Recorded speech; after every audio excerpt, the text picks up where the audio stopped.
here. Okay. In accordance with the Open Public Meetings Act, as well as the rules and regulations and procedures of the Zoning Board of Adjustment, at the first board meeting in January, the board has the obligation to elect a chair and vice chair. The procedure will be as follows. I will open up the nominations to the board members. Someone may make a motion to nominate a certain person as chair, and someone else may second that motion. I will call at that time for any other nominations. If there are no other nominations, I will close the floor for nominations and we will hold an election. Are there any questions? Seeing no questions at this time, I'll open up the floor for nominations for chair for the 2023 calendar year. I'd like to make a nomination for Mark to be the chairman for next year. Second. I have a motion to nominate Commissioner Zucchino as chair by Commissioner Silva, and a second by Commissioner Focus. Are there any other nominations at this time? Again, are there any nominations at this time? And finally, are there any other nominations at this time? If not, I ask for a motion to close the nominations and a second to close that motion. Motion to close? Second. Motion to close by Commissioner Scorziello and a second by Commissioner Silva.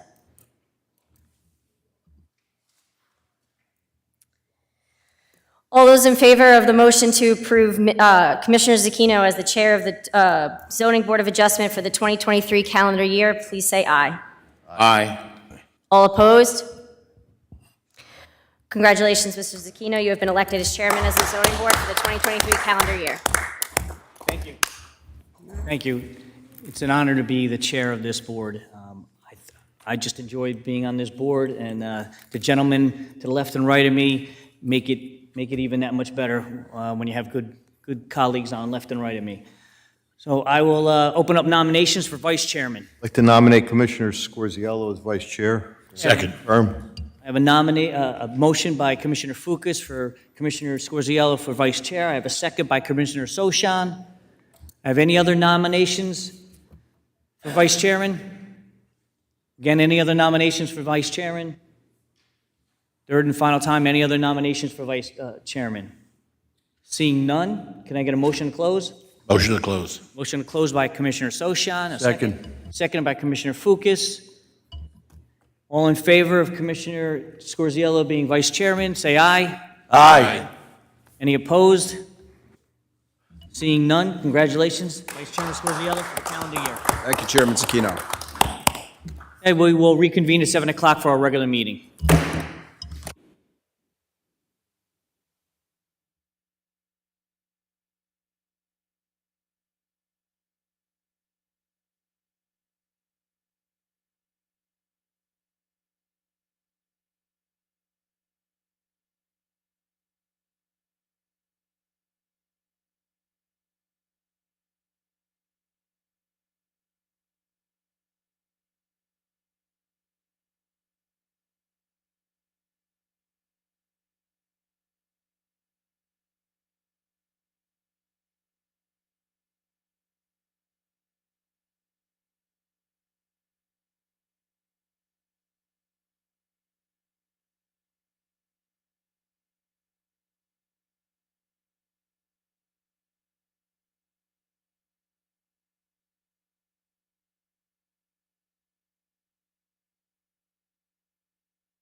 Please stand for the flag salute. I pledge allegiance to the flag of the United States of America and to the republic for which it stands, one nation, under God, indivisible, with liberty and justice for all.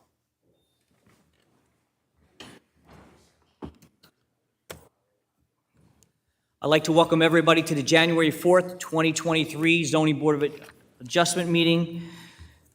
Pursuant to the Open Public Meeting Law, notice of the within meeting as published in the Record, the Herald News, and the Clifton Journal, and the annual notice on December 28, 2022. Copies of this agenda were mailed to the Record, the Herald News, and the Clifton Journal, and a copy of the agenda was filed with the city clerk and posted on the main bulletin board in City Hall 5 days prior to the date of this meeting. On all applications listed on the agenda, formal action may be taken. The within announcement shall be incorporated in the minutes of this meeting. All applicants are hereby advised that the testimony taken before this board is being tape recorded.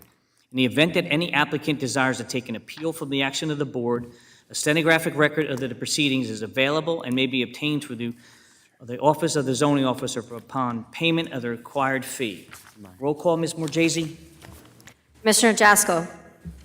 Commissioner Silva. Yes. Commissioner Gurkoff. Here. Commissioner Sochan. Here. Commissioner Molnar. Here. Commissioner Fukas. Here. Vice Chairman Scorziello. Here. Chairman Sugino. Here. We have a quorum. Okay, I'd like to go over this evening's agenda. Just let me know when you're here. Raise your hand when you hear your name. Under remanded hearings, John Rader, 817, 825 Clifton Avenue is continued without a date. Under continued hearings, 522 Valley Estates LLC, 522 Valley Road is continued to February 1st, 2023. Werbury Properties LLC, 1 and 9 Walnut Street is continued to January 18th, 2023. EMB 561 LLC, 561 Van Houten Avenue is continued to January 18th, 2023. 833 Clifton Ave Partners LLC, 833 Clifton Avenue is continued to January 18th, 23. Mistiva of Clifton Inc., 294 Main Avenue. Thank you. Under new hearings, Mark Lasky, 822 Passaic Avenue. I have a correspondence. The above matters is scheduled for a hearing before the Board of Adjustment on Wednesday, January 4th, 2023. Regrettably, my planner, Peter Steck, will not be available because he has prior applications scheduled in Deal, New Jersey on that date. However, he will be available on Wednesday, January 18th. Accordingly, I respectfully request that the board adjourn the application to that date. Ms. Pocado, can we put him on for the January 18th, or We can, we can? yeah. Okay, so anybody here for that application will be hearing that January 18th. Douglas and Lisa Smith, 133 Pershing Road. Thank you. Clifton Adult Opportunity, 900 Clifton Avenue. Thank you. Mikhail Krasowski, 632 Bloomfield Avenue. Will Abba Del Salam, 67 Donna Drive. Daniel and Rachel Besser, 126 Allwood Place. Okay, I'm going to start with the new hearings first, so I can give the continued application as much time as possible. So under new hearings, Douglas and Lisa Smith, 133 Pershing Road, please come forward. Any interested parties to this application, please come forward. Through you, Chairman. Vice Chairman I Scorziello? will recuse myself. I was noticed on this property. Okay. Vice Chairman Scorziello will excuse himself. We only have 6. Mr. Smith, I just want to let you know that it's not a use variance, so you only need 4 votes, but you are entitled to 7 votes. So if you want to continue with 6, you're welcome to continue. Okay? All right. Any interested parties to this application, please come forward. Seeing none, if you could state your name and address for the record, please. Sure. Douglas Smith, 133 Pershing Road, Clifton, New Jersey, 07013. Okay, if you can please stand, Ms. Morgese will swear you in. In this matter pending before the Zoning Board of Adjustment in the City of Clifton, do you swear to tell the truth, the whole truth, and nothing but the truth, so help you God? I do. Please be seated. Okay, Mr. Smith, tell us what you'd like to do. We'd like to put a second-story addition on our home where there's a setback requirement of 30, we're requesting 35. On the side yard, we've proposed 4.65 where 6 feet is required. And the combined side yard proposed is 11.65 where 16 feet are required. Okay, and the side yard setbacks, I assume you have them already, they're pre-existing? The side yard setbacks? They're Correct. pre-existing, correct? Correct. You're just going straight back and you're not going out further, you're staying straight with existing home. Correct. Any questions from the board? Mr. Chair, Commissioner Fukas? if there aren't any questions, any further questions from the board, I'd like to make a motion to approve the application. We're really talking about 5 feet here. That's what we're here for. Okay, I have a motion to approve by Commissioner Fukas. Do I have a second? Second. Seconded by Commissioner Silva. Roll call, Mrs. Morjesi? Commissioner Jaskell, Commissioner Silva, Yes. Commissioner Gurkoff, Yes. Commissioner Sochan, Yes. Commissioner Molnar, Yes. Commissioner Fukas. Yes. Vice Chairman Scorziello has recused himself. Chairman Buzzacchino. Yes. Motion carries. Good luck. Thank you.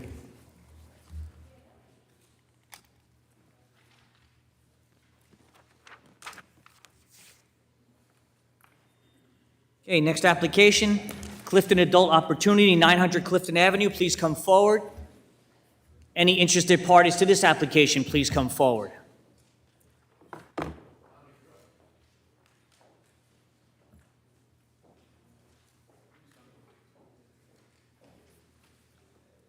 Again, Clifton Adult Opportunity Center, 900 Clifton Avenue. Please come forward. Any interested parties to this application, please come forward.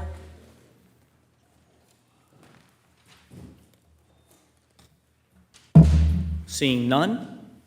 Appearance of counsel for the record, please. Good evening, Dominic Iannarella on behalf of the Clifton Adult Opportunity Center.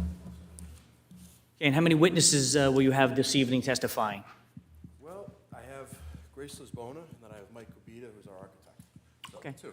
Okay, if I can have Ms. Morjesi swear them in, if you can give your names and addresses for the records and have you sworn in. You can place your right hand up. Do you swear to tell in this matter pending before the Zoning Board of Adjustment in the City of Clifton, do you swear to tell the truth, the whole truth, and nothing but the truth, so help you God? I do. And just, can you give your name and address for the record, please?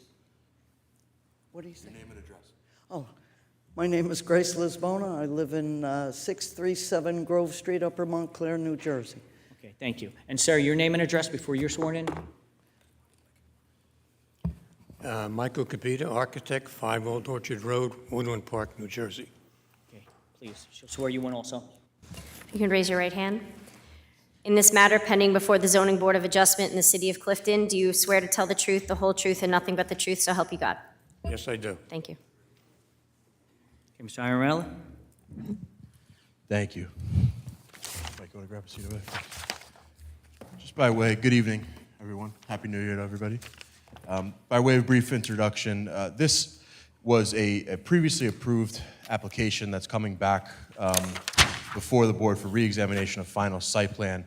The reason being that the Historic Preservation Office down in Trenton examined the plan and made a recommendation based on historic characteristics to change the roof from a gable-style roof to a mansard-style roof.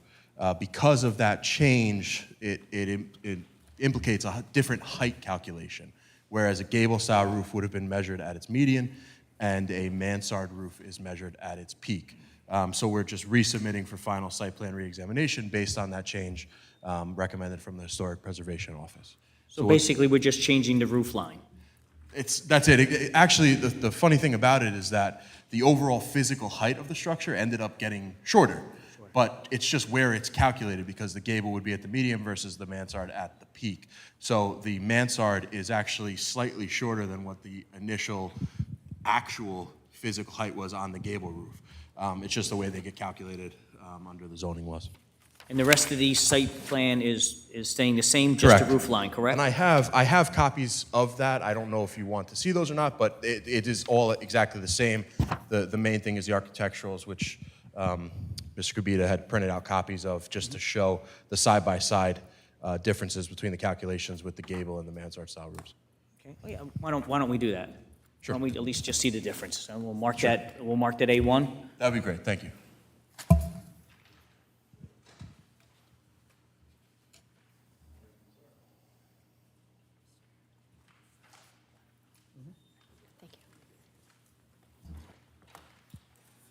Thank you.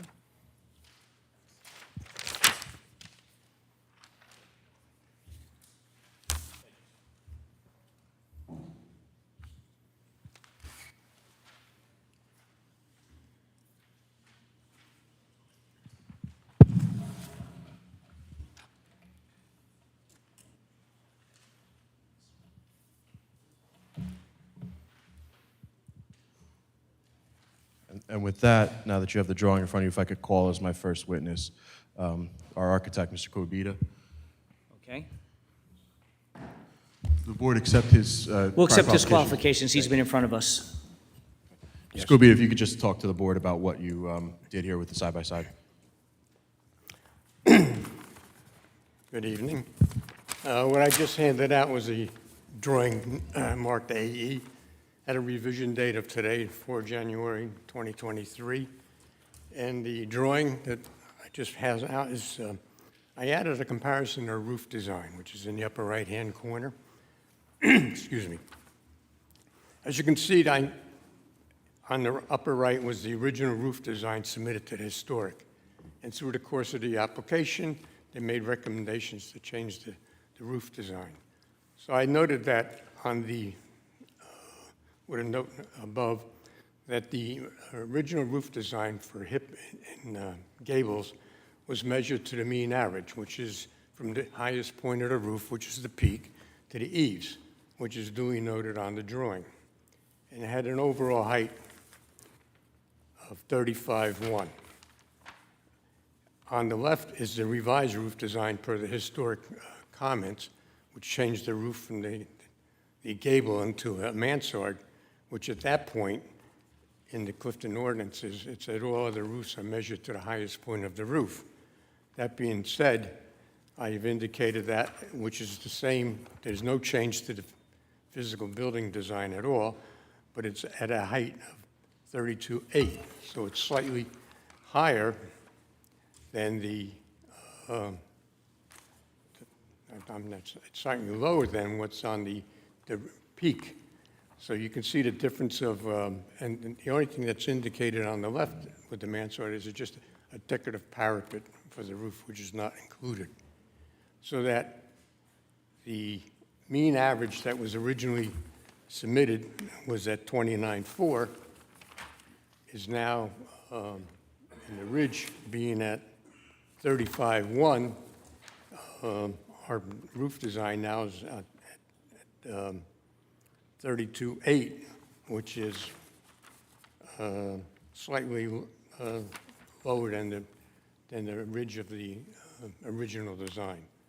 So in essence, all the other drawings that were submitted, there's no change. There's just a matter how the calculations were done for the Clifton ordinance and what was changed to comply with the historic comments. So basically, the Historic Association came in and said the parapet with the Manson roof is more historic than what you proposed, correct? Correct. Okay. All right. Any questions for the architect?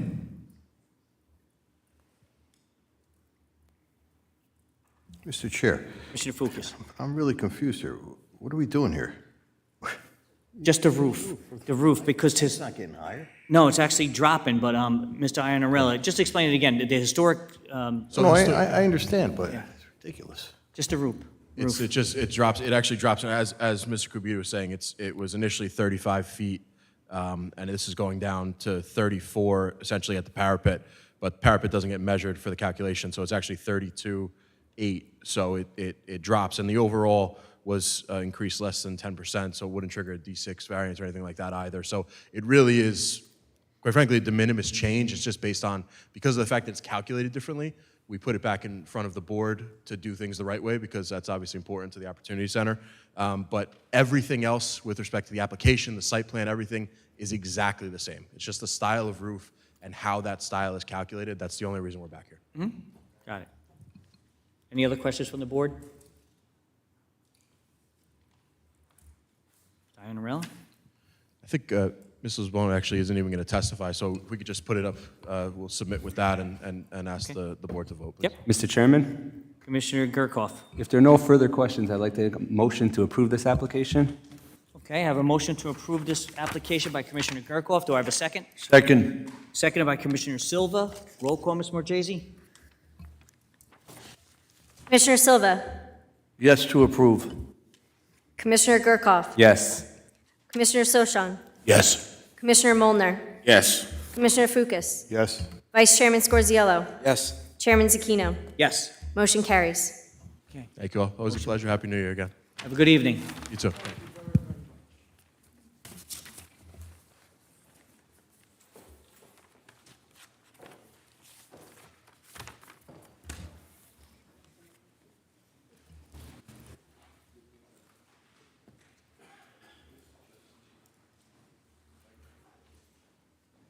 Okay, next application, Mikhail Krasowski, 632 Bloomfield Avenue. Please come forward. Any interested parties to this application, please come forward.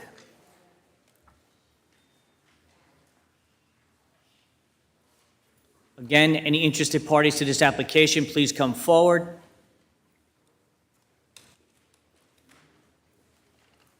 Seeing none, if you could just hit the button, it'll light up. If you hit that, it'll turn green. If you could state your name and address for the record, please. Lina Krislavsky. I'm at 1008 Township Square in Alpharetta, Georgia. This is my parents' house, so I'm just helping to go through the hearing. That's fine. Would you be doing all the speaking, or would your father be speaking? I'm going to be speaking if you don't mind, sir. Okay. So then all I would need at the end is I just need your father to affirm everything that you say he agrees to. Okay? I can barely understand, but Okay. I will answer all questions. Okay. Yeah, and I agree. Yep. She represents. At the end, I just need to make sure that you understand. Okay. So if you can please state your name and address for the record, you did. If you can please stand, Ms. Morgese will swear you in. Lina Krislavsky, 1008 Township Square, Alpharetta, Georgia, 30022. Please raise your right hand. In this matter pending before the Zoning Board of Adjustment in the City of Clifton, do you swear to tell the truth, the whole truth, and nothing but the truth, so help you God? Yes, I do. Thank you. Please be seated. Thank you. Okay. Tell us what you'd like to do. So this is my parents' house, and they remodeled it a couple of years ago. Now we want to create an addition for the dining room. It's about 300 square feet. There is no space. You know, we have a large family. They have a lot of grandkids and kids, so when we get together, there is no space for us to get together. And it really impacts their quality of life. So this is why we're here. So basically, you proposing a one-story addition in the rear of the home, correct? Yes. And that would be for a big dining room, it looks like? I'm sorry? It looks for like a big dining room? Yeah, it's about 300 square feet. We have a very large family. My brother has 5 kids. And, you know, I have a child. And, you know, we've been expanding. Everybody gets married, so it's very important. It's our tradition. We always get together at the parents' house, and there's just no space to do this anymore. They moved from Georgia to New Jersey. Back there, they had a very big house. So, you know, it really, without dining room, it's really very hard for us to accommodate. Okay, thank you. Any questions from the board? Mr. Chair, Commissioner Fukas. if there are any further questions, I'd like to make a motion to approve the application. It's really de minimis what they're asking for. So I have a motion to approve by Commissioner Fukas. Do I have a second? Second. Second by Vice Chairman Scorziello. Roll call, Ms. Morgese. Commissioner Silva, Yes to approve.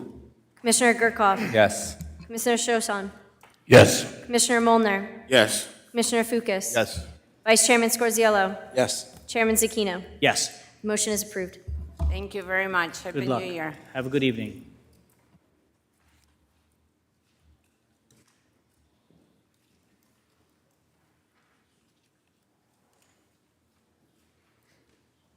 Next application, well, Abdel Salam, 67 Donna Drive, please come forward. Any interested parties to this application, please come forward. Again, any interested parties to this application, please come forward.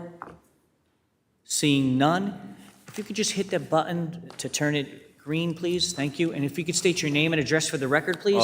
Wael Abdel Salam, 67 Donna Drive, Clifton, New Jersey, 07013. Okay, if you can please stand, Ms. Marchese will swear you in. Good evening. In this matter pending before the Zoning Board of Adjustment in the City of Clifton, do you swear to tell the truth, the whole truth, and nothing but the truth, so help you God? Yes, I do. Thank you. Please be seated. Okay, sir, tell us what you would like to do. Oh, I just built a deck in my backyard. Can you speak a little closer to the mic? I can barely hear you, and it's being recorded. Oh, yeah, I just built a deck in my backyard in COVID 2019. And when I have it to the inspection, they said, oh, you have to go back like 3 feet to the fence. And I just built it fancy, and I spent a lot of money for it. So it's hard to just remove everything back, and we just cut it for 3 feet. It's already built, because I saw it. It's already built. Yes. But you can barely see it. I actually had to go around to the back, the other street, just to see it. It's kind of hidden. I can barely see it. Yes. Okay. Any questions from the board? Mr. Chairman, Commissioner Molnar. how long ago did you build this deck? 3 years ago. You didn't think you needed permits when I you did did. it? They lost it a couple of times. Excuse me? They lost it because at that time they didn't have you cannot permission to go upstairs. So people they put people outside to take care of all paperwork. So Danny, he was there. So it's a big story. So I'm just trying to understand. So this was part of when it was the pandemic, and you built the deck, and you were trying to get a permit, and they lost it upstairs? Is that what you're trying to say? Yeah, they give me the all paperwork after when I built it because the building department was closed, so I don't have to do, so I just built it. But they came for roughing, and I just passed the roughing. So they did come for a roughing inspection? Yeah, and the inspection guy, he just came, he said, no, I just give you a roughing by mistake because you don't have no permit. And then we go back and forth, so now I'm here. Mr. Well, the Chair, reason you're here, the reason you're here also is because the deck is 28 feet from the rear yard lot line where it's supposed to be 35. That's where you're usually, that's why you're here, Yeah, correct. okay? Commissioner Fukas. Mr. Chair, I think, Mr. Abdel Salam, this was during COVID, this happened. This was during COVID that this Yes. happened, yes. This was common with the building department, he's right. Yes. Any other questions from the board? If not, pleasure of the board.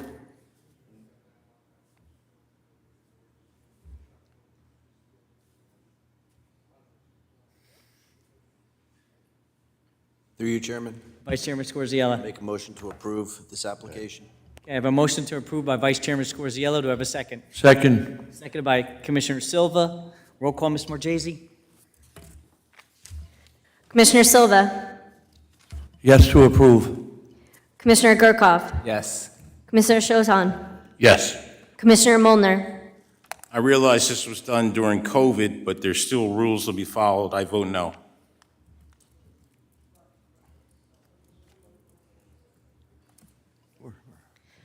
Commissioner Fukas, Yes. Vice Chairman Scorziello, Yes. Chairperson Zecchino. Yes. Motion carries. Good luck.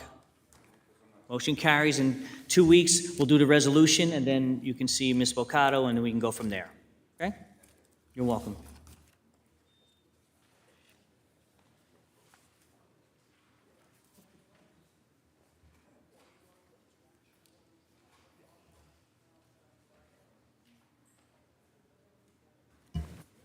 Okay, next application, Daniel and Rachel Besser, 126 Old Place, please come forward. Any interested parties to this application, please come forward.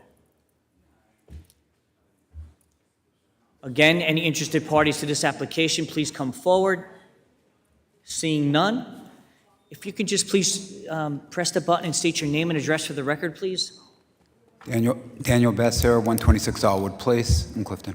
If you can please stand, Ms. Morzesi will affirm you.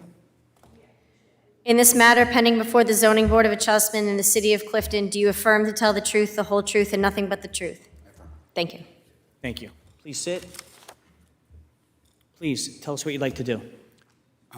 We're rebuilding our deck, and the family is getting bigger. We'd like to have space to sit out. So we're looking to make it a little larger than it was in the past. I'm sorry, I can barely hear you. I'm sorry.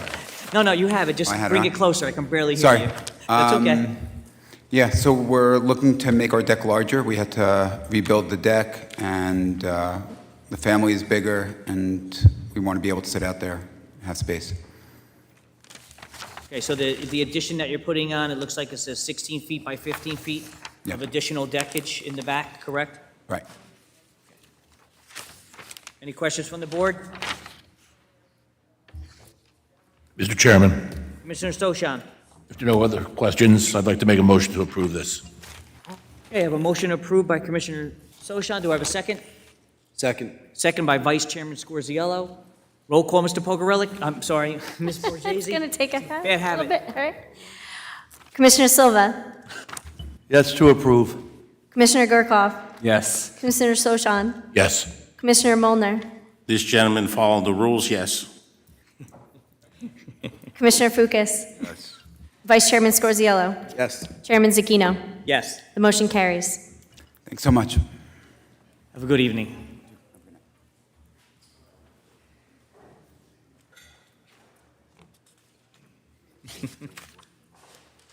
Okay.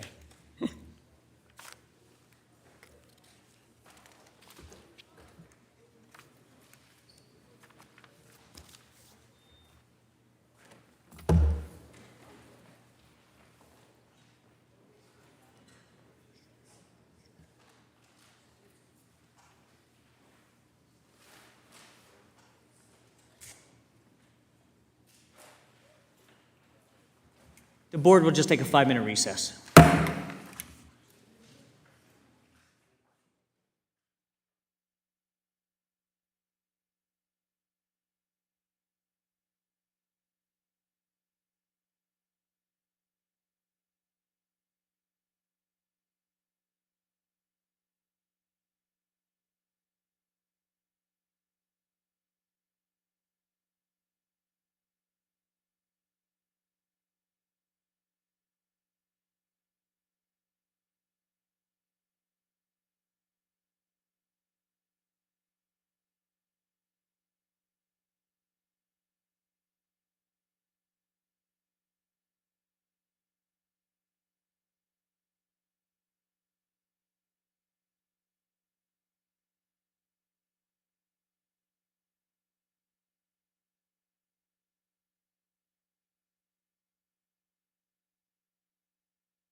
Application, Mustafa of Clifton, Inc., 294 Main Avenue. Please come forward. Any interested parties to this application? I believe there's a yellow piece of paper going around. If you could sign your name and address, please make sure it's on there.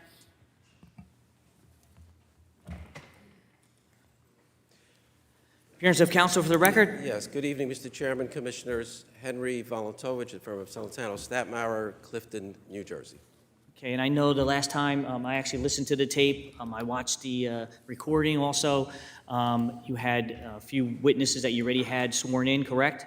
Yes, we actually had 3 witnesses testify at the last hearing. Richard Bennetfield, who's our architect, testified. Arthur Kuyan, who's our engineer, testified. He's actually here in case there are any questions that may come up for him. And John Korak, who's the traffic engineer, testified, but he is here as well in case there are any questions for him. With the chairman's permission, I'm going to call the rabbi who's the president of the organization just to give a little background and prior use, current use, future proposed use. I'm going to call Frank Miletto, the planner, who will be our last witness. John Korak is here to perhaps testify to the traffic report that the police wrote, and that would be it. Okay. So why don't we start with the rabbi? Yeah. Everybody was sworn last time? Correct. So Just please, just state your name and address for the record, please. Good evening. My name is Rabbi Moshe Halberstadt. I reside at 36 Barry Place in Passaic. This is actually my 5th occasion to appear for a board in the city of Clifton. The first was some 20 years ago when we converted an old machine shop at 270 Rutherford Avenue into a vibrant Talmudic research library, which has become a beautiful property. The second appearance was when I came to the board and wanted to convert the firehouse at 338 Delawana Avenue, which was vacant, which we made into a vibrant boys' high school. Presently, there are 68 boys in the school. Then in 2008, we purchased the property of the PNC Bank at 294 Main Avenue as an extension of the school, providing a library for the school. And then in 2014, we got permission to build a magnificent dormitory facility in the parking lot behind the bank lobby at 294 Main Avenue. Now, we want to build a proper, safe, up-to-code, and secure facility for the Mesivta of Clifton. The Mesivta of Clifton comprises a boys' high school and a rabbinical seminary. I think it's critical for the board to understand the function of the school to evaluate this application. We're presently located, as I said, on Delawana Avenue. The students are all students that live locally. It's a very comprehensive program. It encompasses religious studies such as Talmudic law, Bible, ethics, and Jewish law. In addition, we have a full high school program. We are affiliated with the Board of Education of the City of Clifton, and we provide a full high school program. There are presently 68 local students. 16 of the seniors live in the dormitory because they have a program that goes until 10:30, 11 o'clock at night. 17 students walk or bike or scooter to school in the morning, and 35 students come by carpool. The carpools include students that are picked up by the teachers, including myself. I come in the morning at 7:15. I bring along 3 students with me. Some of the other teachers who live in the neighborhood pick up the students as a favor to the parents so they don't have to carpool. In essence, besides the teachers, there's never more than 5 or 6 carpools. And if a teacher is absent, the maximum that could be would be 8. There's never any traffic in the morning. We're located on Delawana Avenue. We have 4 parking spaces in front of the building. There's never been a complaint from a neighbor. There are never more than 4 teachers at a time, because when the morning you have 4 teachers for the Hebrew studies, and in the afternoon there's 4 teachers that teach the 4 subjects in the secular studies. We are actually wedged on Delaware Avenue between 2 residential homes. And the residents love the students. They are very refined. They have high moral values. They help the neighbors. And they feel secure because the boys are there. We never have any drug problems, any alcohol problems, or any other violence. The boys are very well behaved. Also, there's no girls there, so that maybe that helps. But because of the religion, we have no girls. It's all an all-boys high school. In the evening, the boys don't go home at the same time. The classes end at 6:30. However, because there's a lot to be studied and reviewed, many boys stay later. And so they go home at different times. There's never any type of traffic issue at night because it's not like one dismissal time where everybody goes home at the same time. In addition, the seniors walk to the dormitory and they don't get picked up at all. There is an extension of the high school, which we call a seminary. It includes 50 college-age students who are engrossed in in-depth analytical study of the Talmud and preparing to become rabbis. This program has become world-renowned for its high level of study. It's students who are bright and committed to this program. The study of Talmud is a very intense and analytical study, and we employ the Oxford form of study, which means that the students prepare the material in pairs with each other, and then the lecturer, who is a renowned illustrious rabbi, comes and he gives a lecture, and they debate the lecture based on their preparations that they've made before. This is the system of study which keeps the students very involved, and at the same time, you only need one lecturer for 50 students. That's why anybody who drives by the parking lot that we've been housed in for the last 7 years will never see more than 1 or 2 cars there at the same time, because the students don't drive. And I want to make it clear, we have a rule in the school that anyone who brings a car or maintains a car is no longer welcome at the school. And the reason for that is because the program is so intense that a car would be a distraction. Then they wouldn't be there, they'd be all over. So as a result, we're not proposing a new situation that hasn't been here before. We've been in business at 292 Main Avenue, the site where we want to build.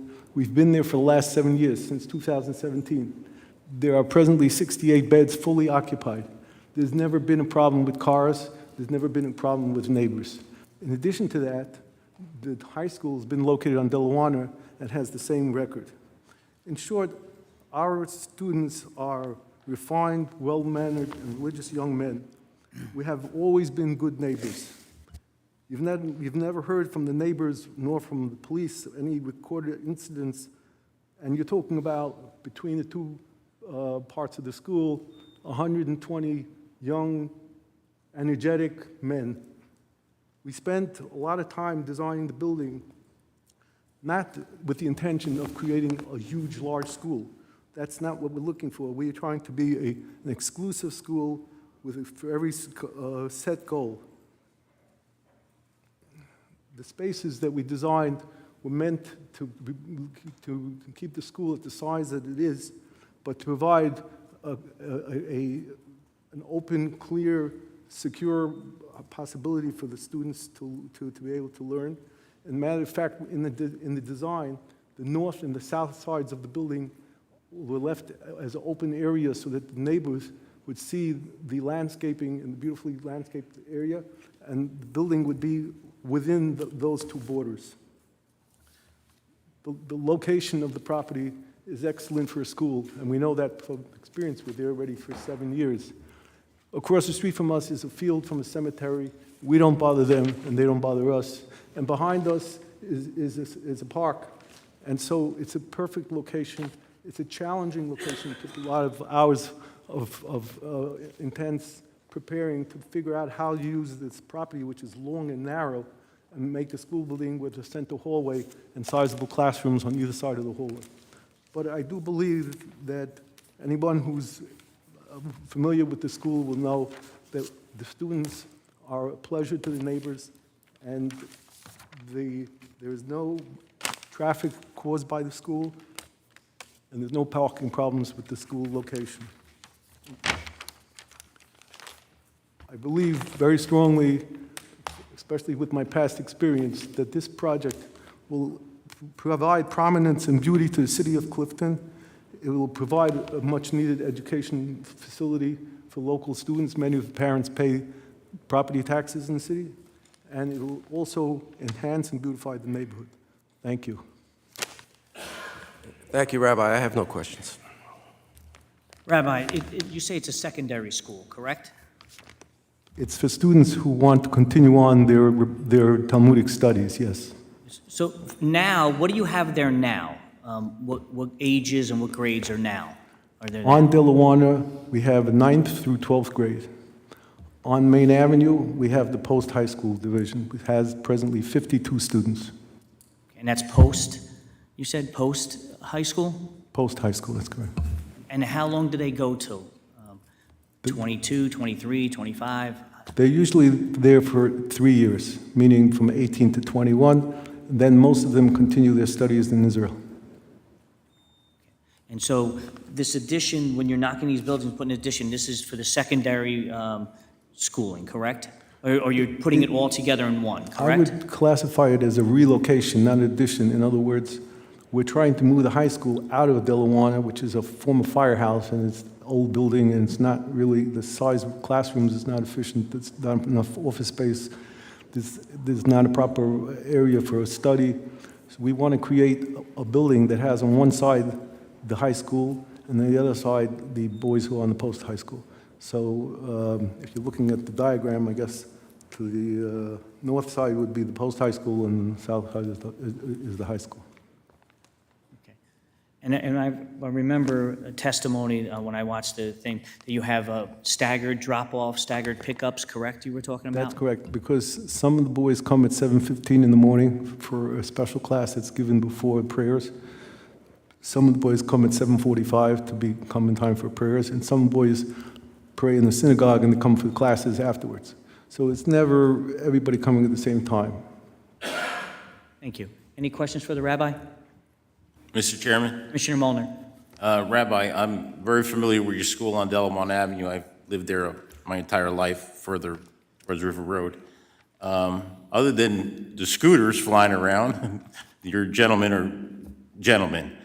My question is, I know you said they're not allowed to have vehicles, people of driving age, and you would enforce it, but I mean, how? I mean, how is that?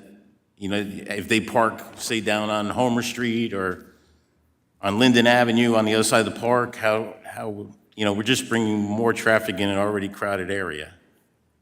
Generally speaking, when someone is absent from the school, from the program. Yeah, bring them like a little closer, yeah.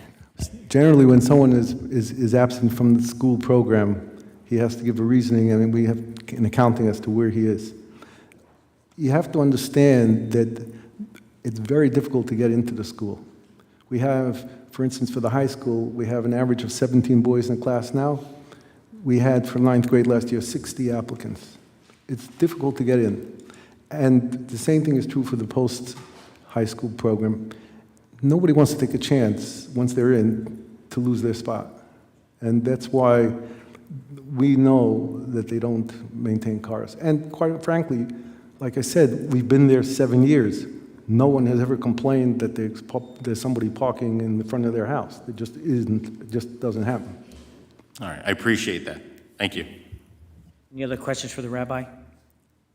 Mr. Chairman, Commissioner Soshan. how do we know that things won't change in the future? Cause another problem as far as parking and everything else. I'm not sure we're not going to change the program. We're not going to change what we stand for. We're not building an edifice for a large school. We are looking for quality, not quantity. And so the design that we've created doesn't allow for a big school. There's no space for a large school. There's just a limited amount of classrooms, a limited amount of common space. And so it would be impossible to run a big school in that area, in that space. Thank you. Any other questions for the rabbi?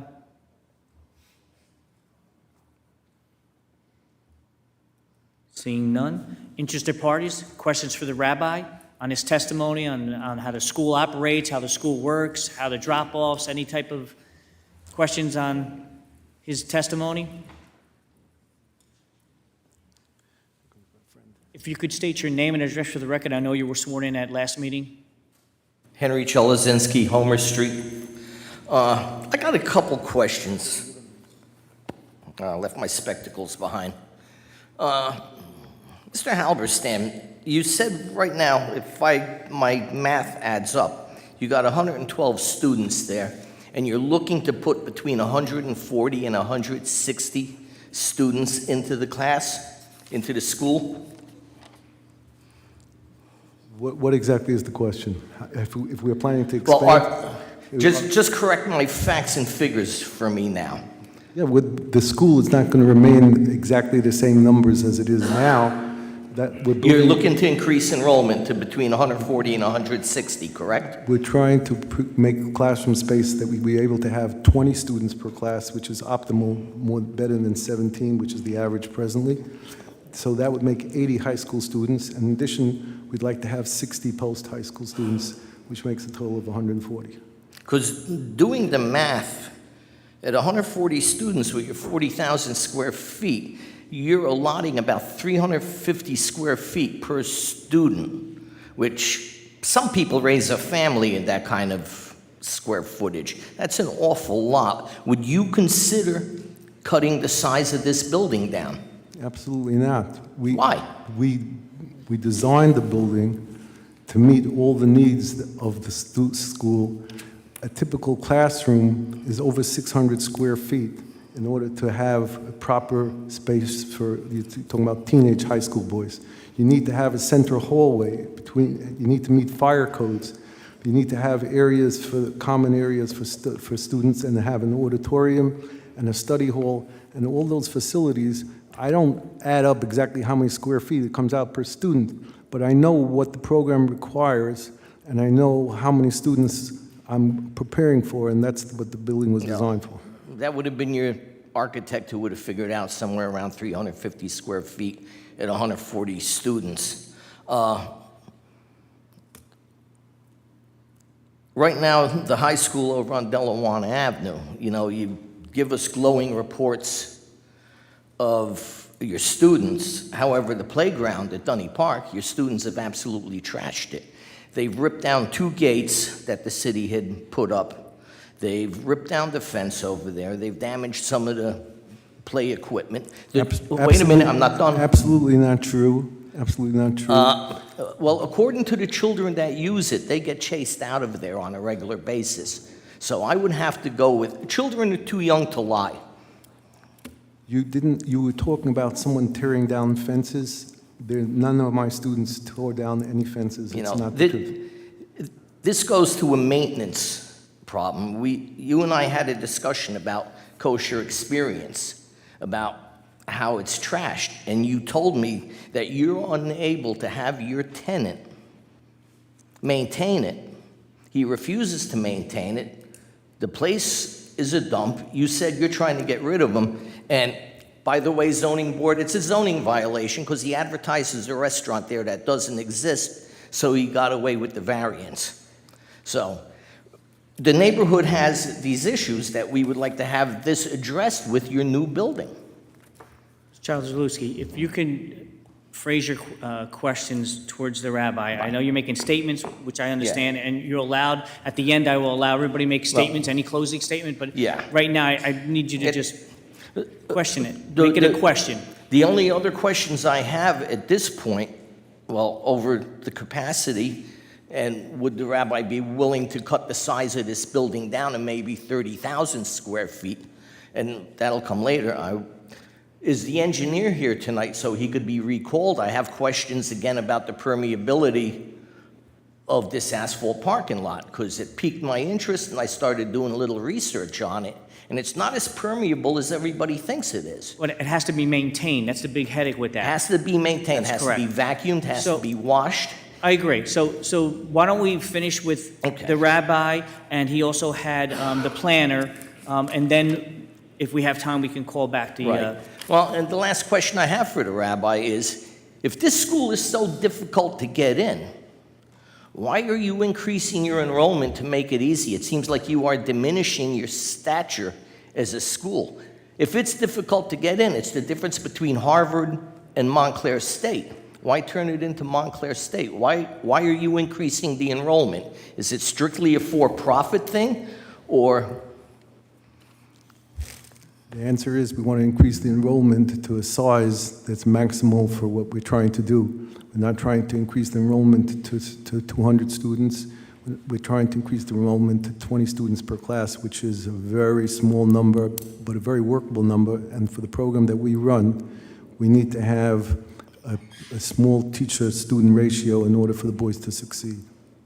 Well, you want a small teacher-to-student ratio, so you would cut your numbers of students down with the same amount of teachers. Thank you. I think that's it for now. thank you. Any other interested party? Question for the rabbi? If you could state your name and address for the record, I know you were sworn in last time. Paim Godarzi, 46 Homer Street.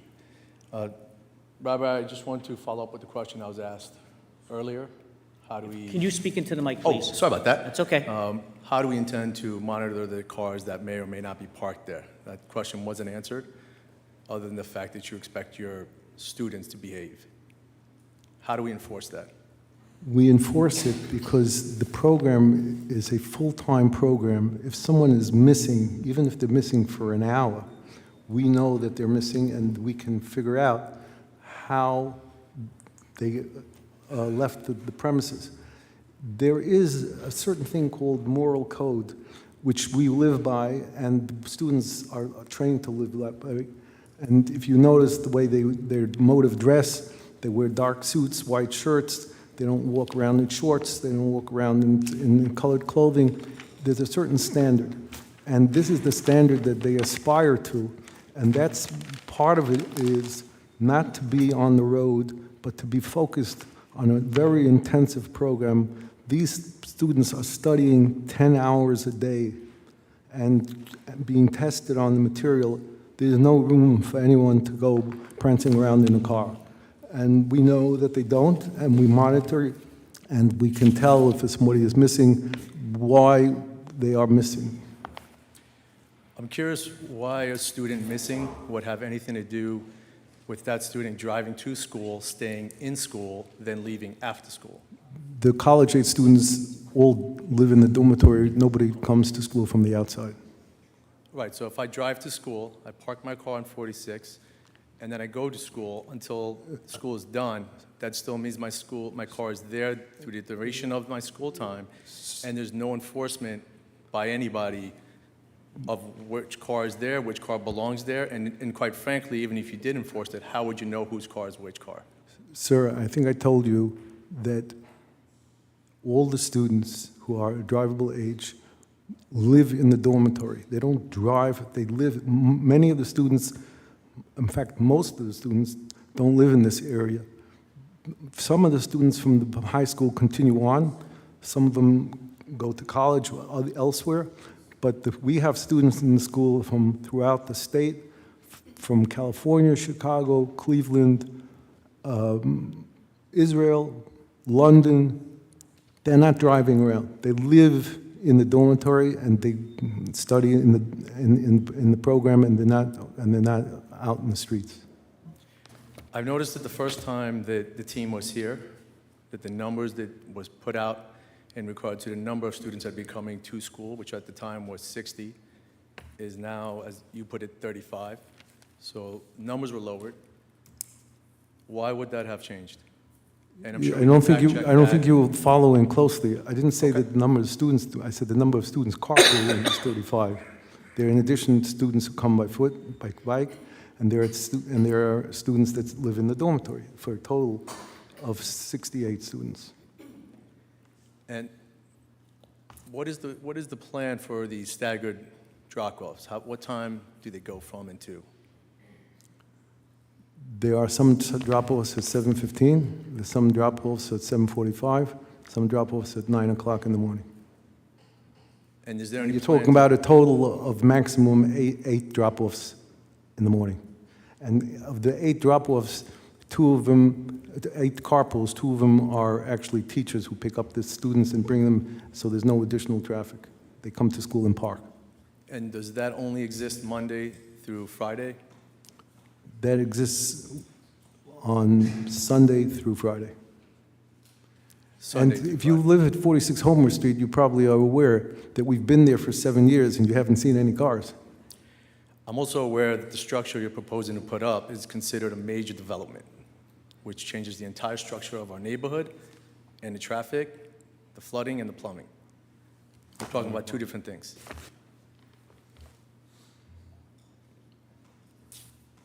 Sorry, I'm just getting to my other questions.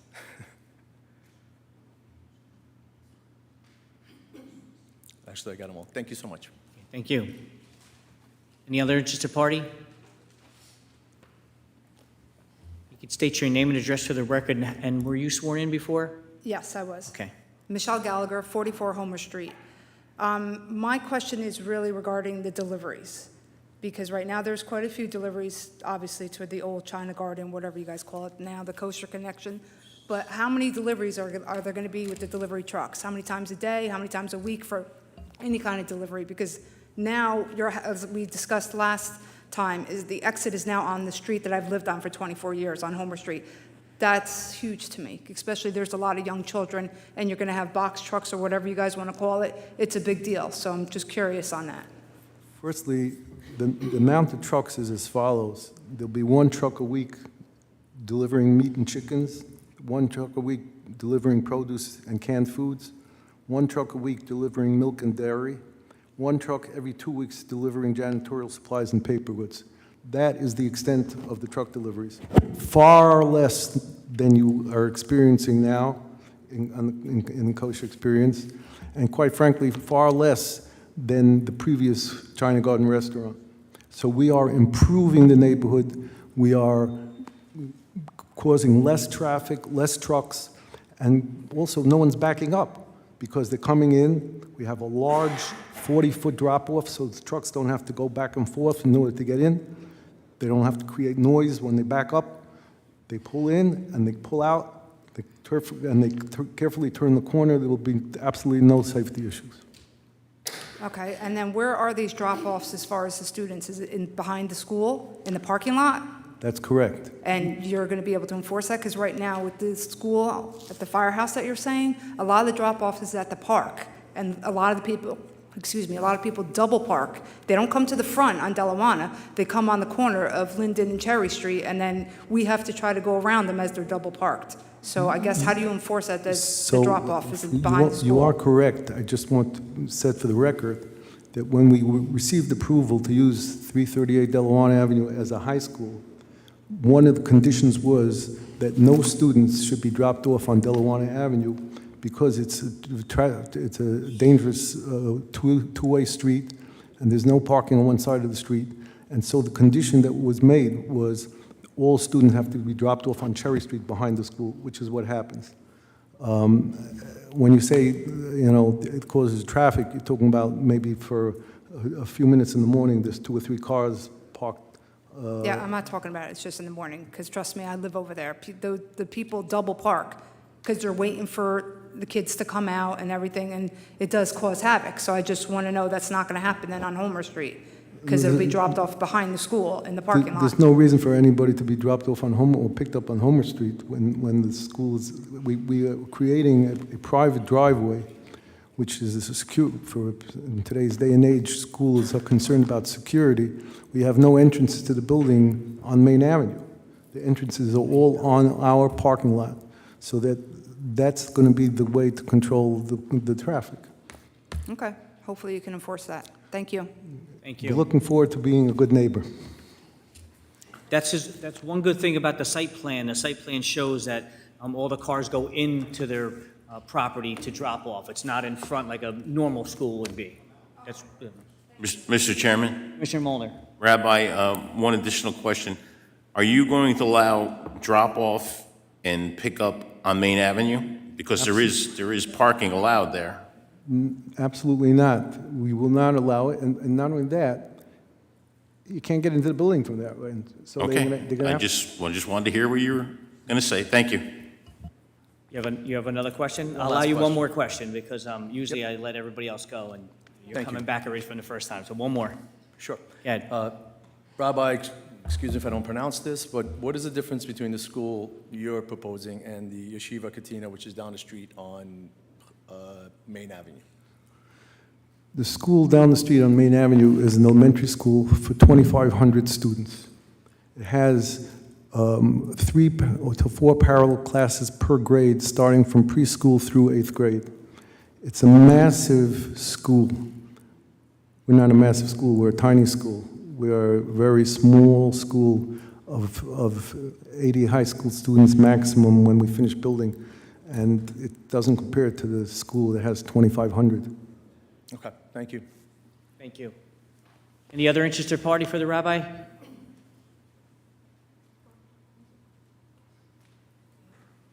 Good evening. If you could just state your name and address for the record, and Oh, were it's- you sworn in before? No. Okay. It's Carmen Gudazi, 46 Homer Street. Okay, I just need you to be sworn in, Ms. Morghese. In this matter pending before the Zoning Board of Adjustment in the City of Clifton, do you swear to tell the truth, the whole truth, and nothing but the truth? Yes. Thank you. My concern is outside of the parking. My concern is security on your school grounds. As a mom of one, I am concerned that there will be more students in that area. I know that you speak very highly of your students, and I respect that. But I've also seen some of those students not behaving as well outside of the school grounds or in front of the white home that's there now on Main Street. So what kind of security will you be providing? Would there be 24-hour security guards? Would there be cameras throughout the whole entire facility? The answer is yes. We are going to have a lot of cameras. We have a security grant from the state of New Jersey for cameras. There is contemplation, we haven't decided yet whether we'll have a gate that opens at the entrance to the driveway that will control the traffic. It's not in the plans at this point, but we have to see if there's funds available from the right now, school security is a big factor. You're very correct, and I appreciate that. And that's why this design is made, that there should be no entry from Main Avenue, and it's a secured entry only from the inside of the parking area. But thank you, that's a very good point. No, I understand that. I just guess want some reassurance that I am safe in my home, and you know, in light of all the school shootings last year and all the things that are going on, I want reassurance that I am safe in my home, my child is safe in my home, my neighbors are safe, and that if anything does happen, security would be provided and we'll do something about it within the facilities. And not only for us, but also for the safety of the students as well. Absolutely. Through you, Thank Chairman. Vice Chairman Scorziello. Just not to interrupt, but to the objector, you said something about bad behavior of the students. Can you share with us what that means or what you've You know, observed? I've seen them hanging out outside at night in front of this like white, I'm assuming it's a school, it looks like a house on Main Street, where they're just sitting out there and they're rowdy. They sit out there to smoke their hookah. I've actually seen them drink. Not going to say all the students, but these were occurrences that were going on throughout the whole entire summer. I do walk a lot around the neighborhood, and during COVID, I was working from home. So I did see students out there, not necessarily inside, or that whole block sometimes were filled late at night with students. When my husband is driving us home from running an errand at night, we would see them out there.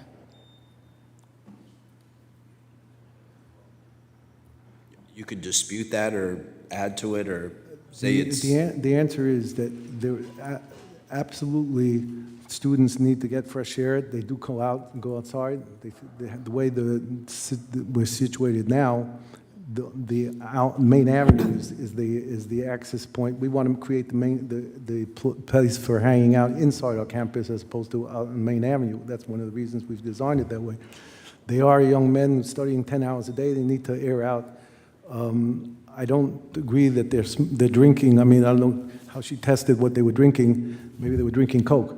I don't know what they were drinking, but they don't. They certainly don't get drinking liquor in any form during the weekday. Through the chair. Mr. Graviano. Yeah, I think I have a rabbi. Do you have someone that oversees the students that could be a neighborhood contact if any of the neighbors see the boys acting up? They could give you a ring. We do have neighbors who do that. We do have neighbors who do that. They call us once in a while. They say, "You guys are up a little too late," so. But Yeah, why don't you work with the neighbors, give them that contact person's number, so if they have concerns, they Right. could reach out to you.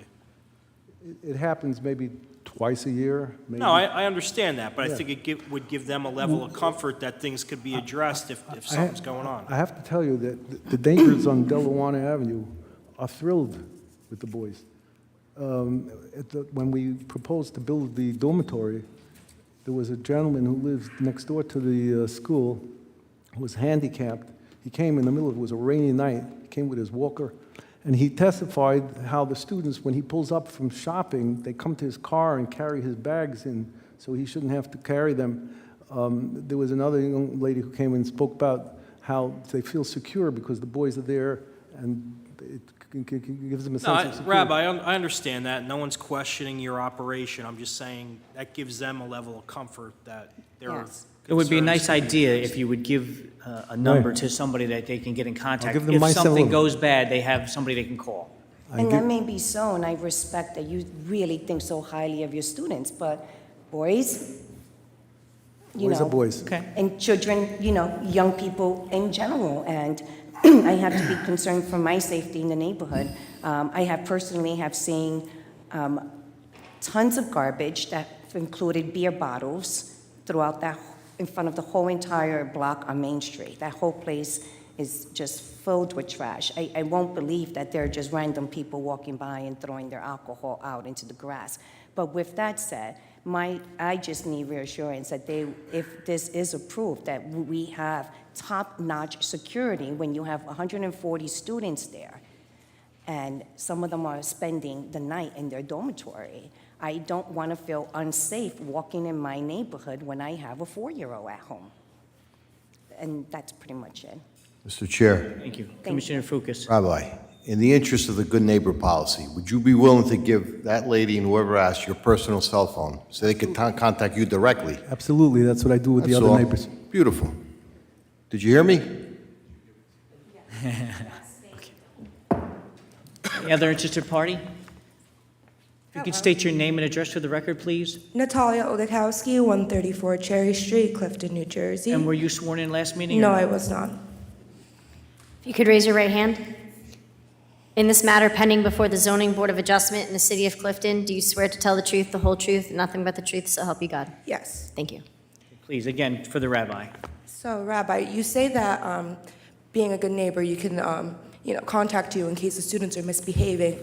I have lived at 134 Cherry Street for over 20 years, and I do have contact with a rabbi, which I have contacted multiple times throughout the years to tell you guys that your students are misbehaving, you're too loud, everything. Nothing's been done. So how do you plan to ensure that they actually do something about that? Because, yes, we have been given the number to a rabbi, and yes, I have contacted them in case, if there was any matters where, they were misbehaving or anything regarding your students, and I never saw anything change after contacting. So how do you plan on ensuring that when we contact you, that stuff is gonna be, Cameras. That's how we check. Okay. When somebody calls us up and tells us that someone is misbehaving, we ask them what time. We roll back the cameras and we see who the students are, and then we take the proper action. I mean, sometimes, May but I it- ask you a question? How often has this happened? You're living in 20 years there? Yes. How often have you? I can count over 10 times, 10 at times in least. 20 years? I'm sorry? 10 times in 20 years? Well, over 10 times. It's been many, many years. You guys have been here for, many, many years, since 2008. I've lived there. I've been there when PNC Bank was there, when the China House was there. Like, I was there with all the construction, with the new dormitory. Like, I'm very familiar, and I've been through all those phases with you guys, and I've contacted you guys when there was issues, when they were too loud, when they were misbehaving, and just nothing has been resolved. So I just want to, as a neighbor that's right behind the school, I want to make sure that when I contact you guys, that something's going to be done about it. Because why should my quality of life and my family's quality of life be affected by your students? Absolutely. I would suggest that you take my phone number. I don't know who you're calling, but Okay, no problem. And I have a couple more questions. If you can just remind me again, how long are the classes anticipated to run, and how many days a week again?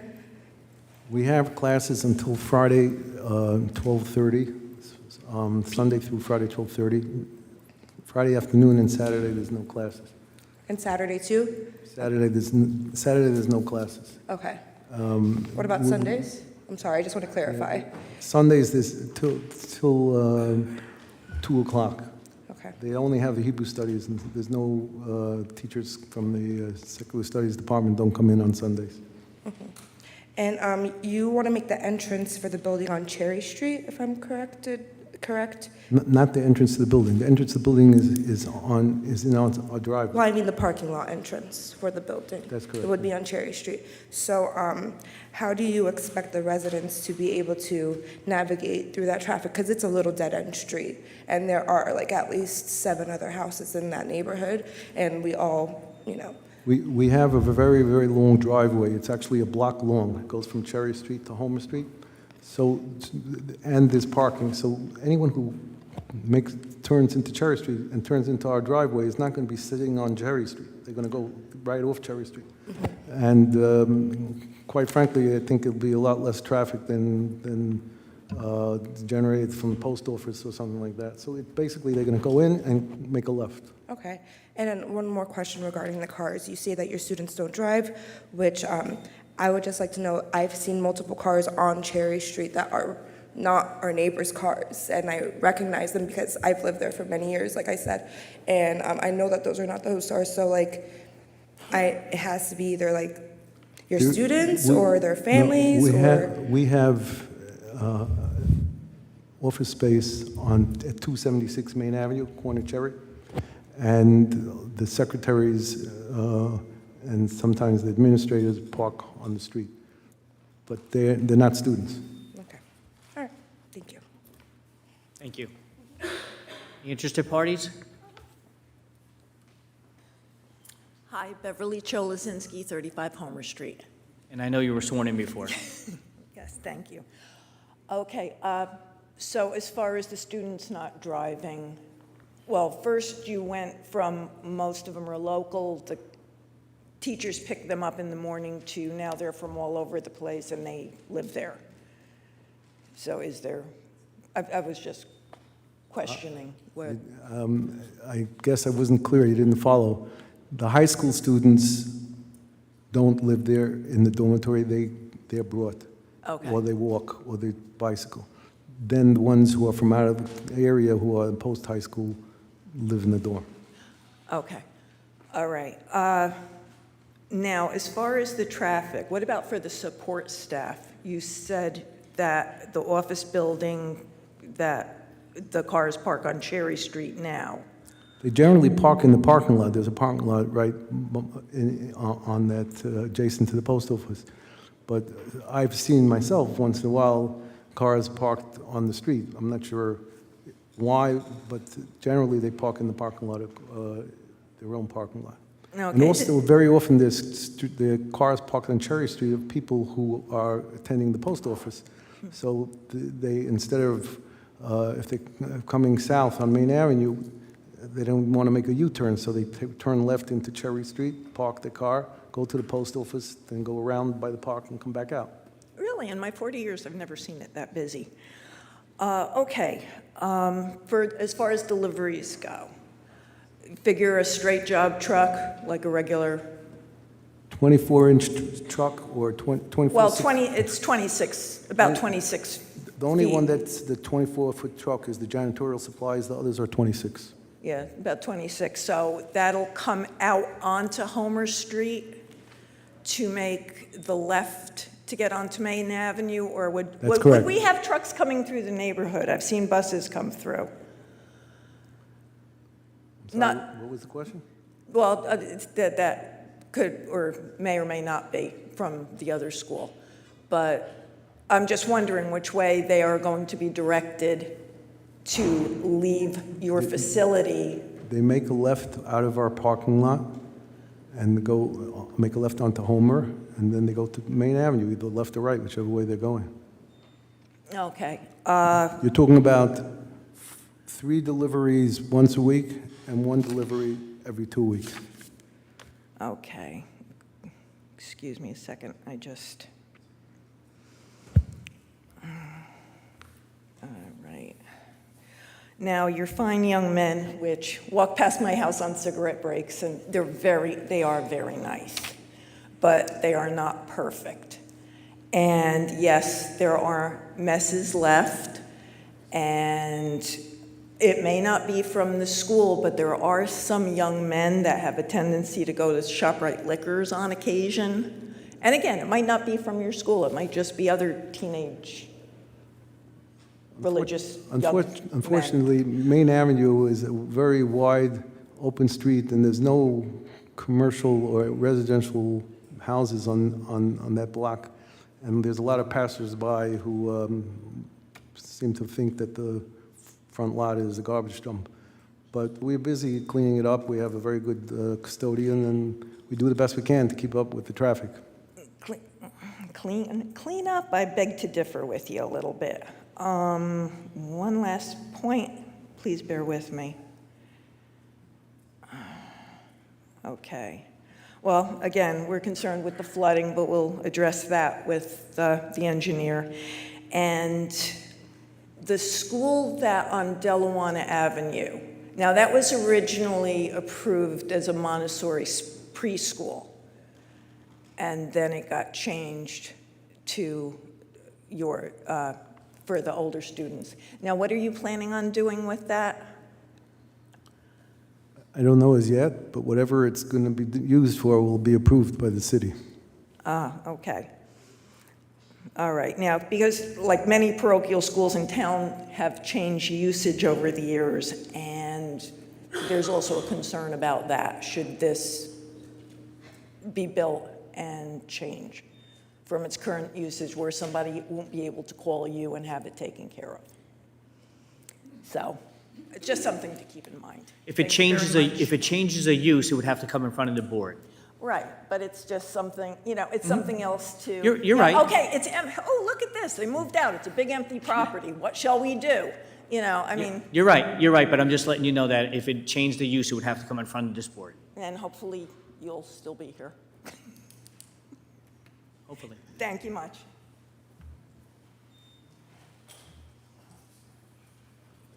Sir, I can't have you keep coming up and then you go down and you come back up and you go back down and you come back up.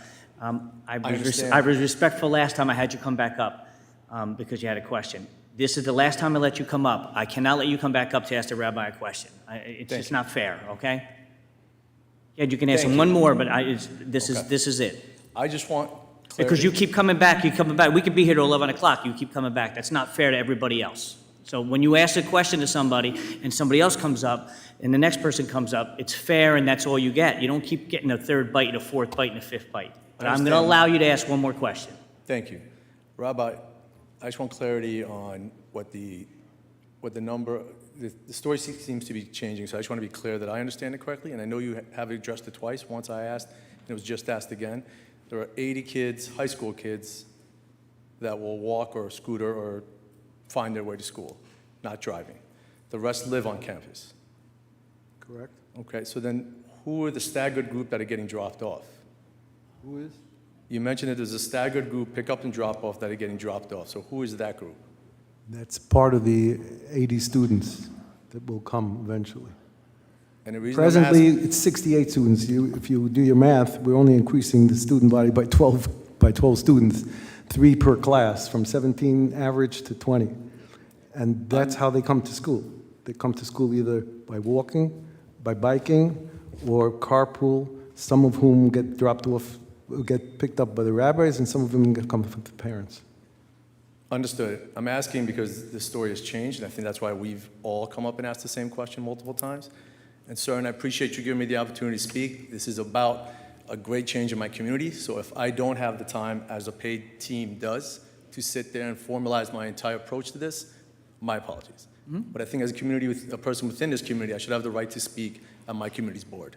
So my And I- apologies, there was multiple times. Okay, I and- do understand the time clock. I'm respectful of that, and thank you for giving me the opportunity. You're welcome. Rabbi, so we can be on the record so that there's any questions again with interested parties. You have 80 students that are coming to the secondary school, either drop-off, bike, staggered. I'm just trying to, I just want to get the right information because the gentleman is right. I hear different, I just want to get it right. So it's 80 students, staggered drop-offs, bike, walking, that's 80 students, correct? That's a total of 80, correct? That's in the future, yes. That's what we're building for. Okay. And how many live there on the dorm now? Presently, there are 52 students in the post-high school and 17 senior students from the high school. So 52 and 17, so that's 69, so almost 70. That's correct. It's a full house. There's no empty beds. Okay. I just want the numbers so everybody understands the numbers, because I'll be honest, I was a little confused too, because it was 35, it was this, I'm trying to I was just trying to break down, because there was a question in the police report that questioned where did the number 8 carpools come from. So it wasn't picked out of the hat. It was calculated. Okay. So again, it's 80 students total that will be commuting there, either by drop-off, staggered, bike, or walking, correct? Correct. Okay, thank you. Any other interested party for the rabbi? Mr. Walentowicz? Mr. Chairman, I'm just going to call one more witness. My engineers are here in case there are questions for them, but I don't intend to call them. So I'd like to call Frank Mileto as the last witness. Okay, we'll call Mr. Mileto as the planner, and then we'll see what time frame it is, because maybe we can call the engineer back. Okay?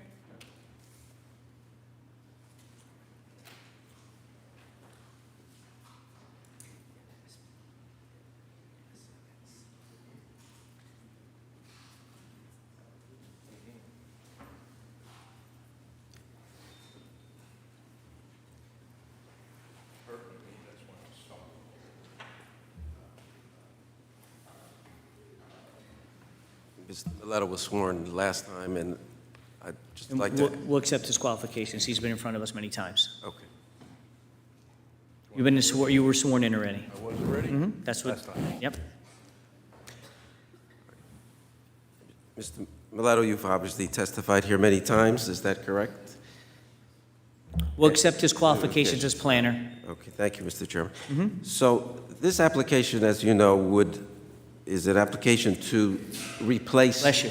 Replace 4 buildings with 1 new building. Bless you. Is that your understanding as well? Correct, and non-conforming uses. Right. And one of those replacements would be to eliminate the commercial building, which is the kosher expression. Trucking and that. Yes. You've seen the plans, you've heard the testimony. Can you address, in terms of the permitted use, is this a permitted conditional use? Right. This is a inherently beneficial use to school. And therefore, the proofs are to prove that it's no negatives. Positives are already established by the fact that it's a recognized school and an inherently beneficial use to the community. The other variances You have are- less of a burden, but you still have to prove the negatives. I'm sorry? You still have to show that what negative it has to the neighborhood. Correct, right, and that's what I hope the rabbi extinguished a lot of them, and I attempt to do the others. So as far as negative use is concerned, this is a very beneficial use to the community, and it's by Supreme Court decision of Coventry Square versus Westwood zoning. And I'm reading from that document about conditional uses and what are required standards for approval by a zoning board. As I said, some of the uses that we are doing, one of the benefits that we're doing now is that we're going to be granting of this variance will eliminate a pre-existing non-conforming use and replace it with a use more in keeping with the zone plan. This is I'll call it a transitional use.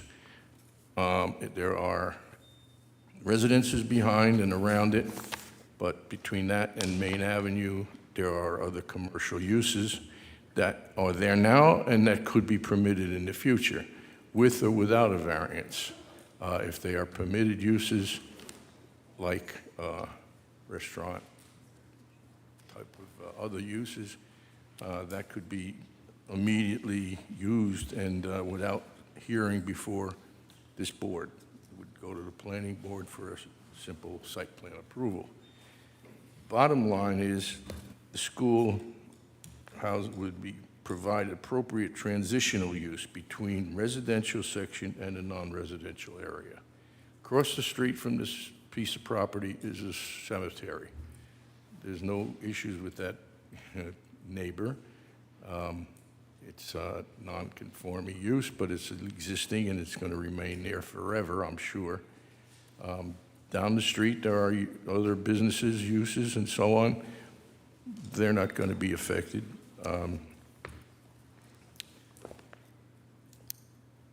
The present use, or the proposed use rather, is less intrusive to the neighborhood and residential properties, would be that of a complying use, such as an office building, such as a restaurant, such as other permitted uses that are permitted in the B zone. Mr. Chairman? This is I can barely hear you. Can you speak a little louder? This is an opportunity to develop the lot, remove existing non-conforming uses, and provide a inherently beneficial use to the community. That's the positive issues. Yeah, Mr. Milletto, we can't say that it's not a beneficial, it's absolutely inherently beneficial use. There's nothing we can do about that. It's inherently beneficial. Schools, houses of worship, Right. they're all inherently beneficial uses. You need to show me that it doesn't negatively impact the neighborhood. That's what you need to show me. Correct. That's what I need to see. Positives, you're right, you don't have to show the positives. Thank because you. It's there, but you need to show me the negatives. Or That the there's minimal no negatives. Or what? That's That what I there's need. no negatives. I need it from you. Mr. Chair. Commissioner Okay, Fucus. there are no negative Frank. impacts by this school. I think the Wait, rabbi, wait, 1 minute. Commissioner Fucus. yes, sir. Along those lines, is exactly what I was thinking. You're combining 3 lots, 4. You're starting with a clean slate.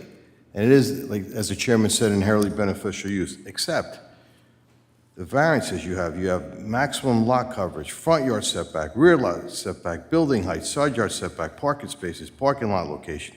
You have all these, you created all these variances. So how can we rectify that to bring it more into conformity in the zone plan, regardless of it being inherently beneficial use? You follow me? Maybe like, what's his name, Mr. Cholzinski said, maybe we got to shrink it down a little bit. I did not hear proof from any of the neighbors that there was a negative detrimental issue with the existing that's there now. These gentlemen that go to this school are very conscientious. They are, they're not detrimental to the area. They are well-behaved and structured students. They do not want to risk being excommunicated from the school.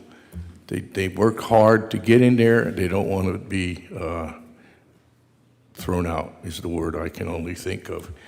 So as far as a negative of having students in the area, it's a positive, actually, because you have good citizens behaving and being a detriment to any negatives that would be in the neighborhood. In my opinion, if there's an issue, they would report it, police would come, whatever. It hasn't happened.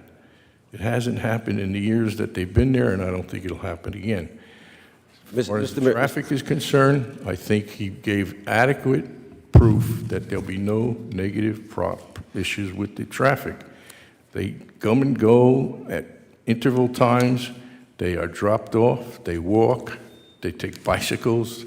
They take all kinds of means of transportation. The bus is there. They don't create any negative impacts, the students that are there. The use of this building is one that is very positive, not negative. As far as the bulk variances are concerned, the hardships, B1 variances for shape of the property, it's a very narrow, deep, long lot, and that's where the shape of the building comes in, and the grades that go down have been handled, in my opinion, by the engineering department and the engineering people, rather, that have testified previously.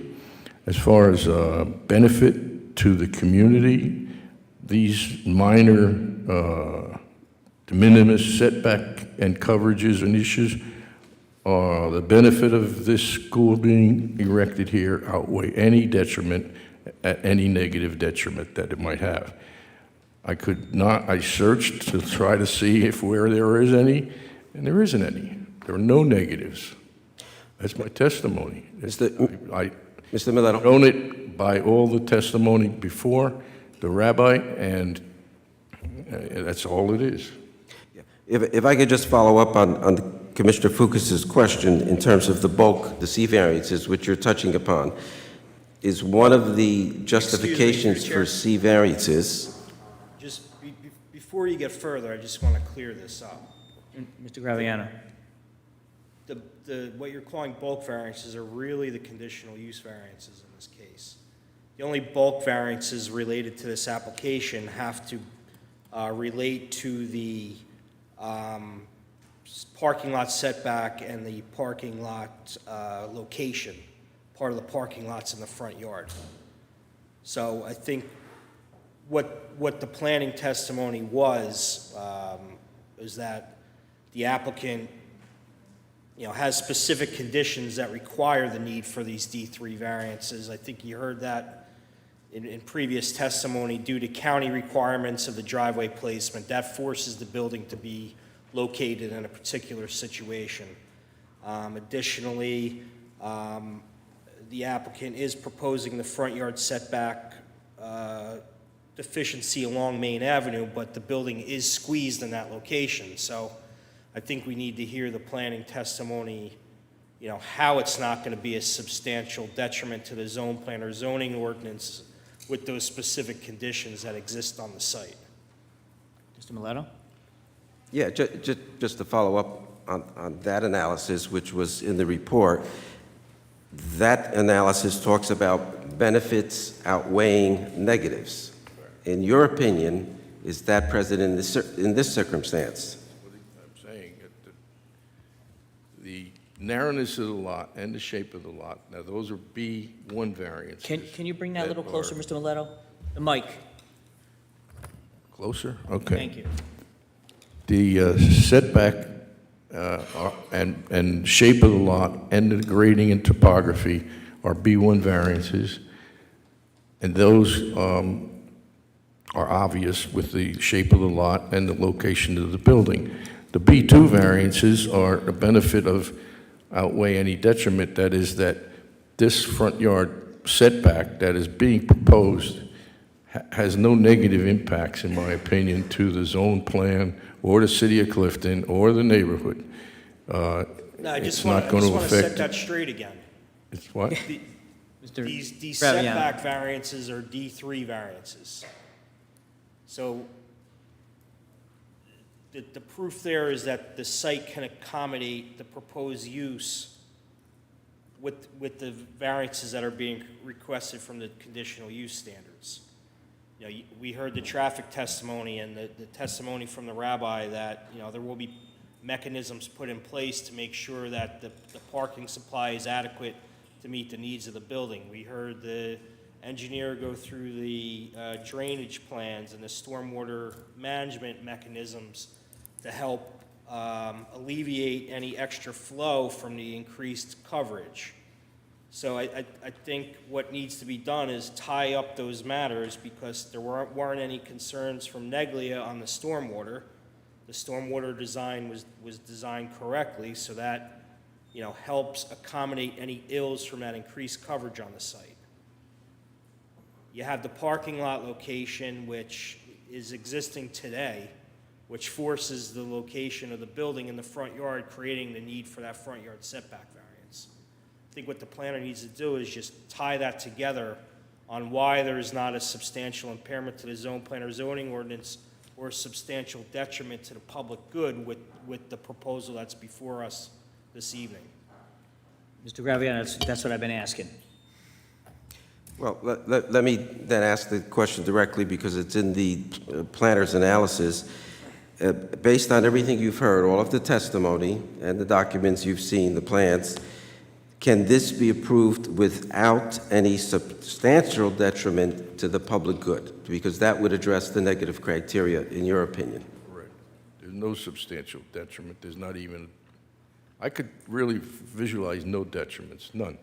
They're not going to shade anybody, block anybody's views, create no negative impacts on the surrounding residential area or the city of Clifton. The police report indicated some issues. The rabbi, in my opinion, adequately answered those issues. There hasn't been any, and there will not be any. He has proof of, no better proof than actually having it there. And of course, it's not the same building, but it's the same use. And all those similar uses are going to be on the new school as well. So is it your opinion that this application actually lessens the detriment of what is there now? Correct. It takes a couple of non-conforming structures and buildings, some of which are negative in the neighborhood. Those trucks, when they back up out of the catering area, beep, annoy the neighbors, as indicated by their testimony. There won't be that anymore. They're not going to have trucking of sort on the street, backing up onto Homer Street. That's not going to be there anymore. The old Canary Inn restaurant, that's now a Chinese restaurant, would be, if reactivated into a serious restaurant, would be much more detrimental to the neighborhood. So we're getting rid of all those non-conforming negative impact uses, and we're replacing them with a school which, in my opinion, is much more mundane and more residential friendly. And is your analysis in terms of a substantial detriment to the public good would also encompass that there's no detriment to break down public good? That would be traffic, health, welfare. Is that correct? Public will not any way be negatively impacted by this school. This school takes students which may have been into the public school system and cost the city of Clifton $20,000 a year to educate. They are now being taken care of in the yeshiva by this school. So it's reducing the tax burden on the city of Clifton's residents. That's a benefit to the community.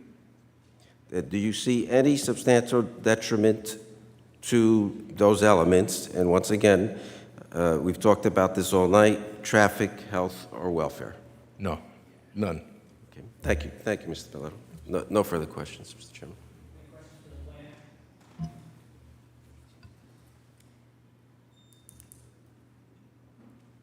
Mr. Graviano, you got any comments? No, I think I gave my comments previously. You know, a lot of these questions regarding the substantial detriment to the surrounding community were answered in previous professionals' testimony. You know, I know I'm personally comfortable with the answers that were provided, you know, through the site engineer and the traffic engineer. This is certainly an inherently beneficial use. We're all familiar with that site today.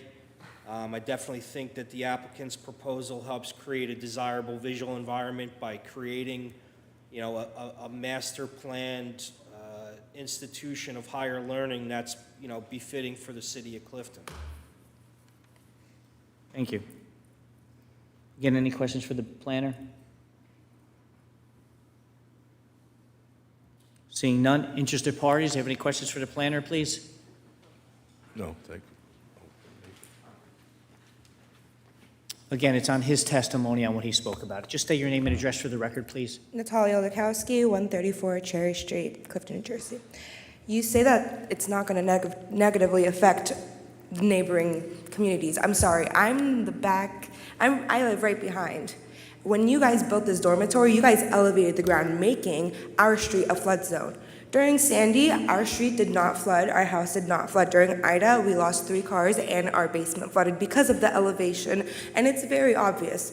Anyone that can go and see the property of the dormitory, and you can compare it to my backyard, it's like, I can't tell you how many feet, but it's a very significant elevation, creating Chairman, a flood. Can you phrase it as a Yeah, question? I and need some type of question. I have to object to her testifying as an expert. I think that It's should be true. to the engineer. I need you to ask questions, like, Okay. ask the questions on, I'm just like, I just want to know, like, like I see you, like what you're saying, where it's beneficial, where it's like, we're building a school, but I don't. How do I word this? Wait, I think. Let me see. Sorry.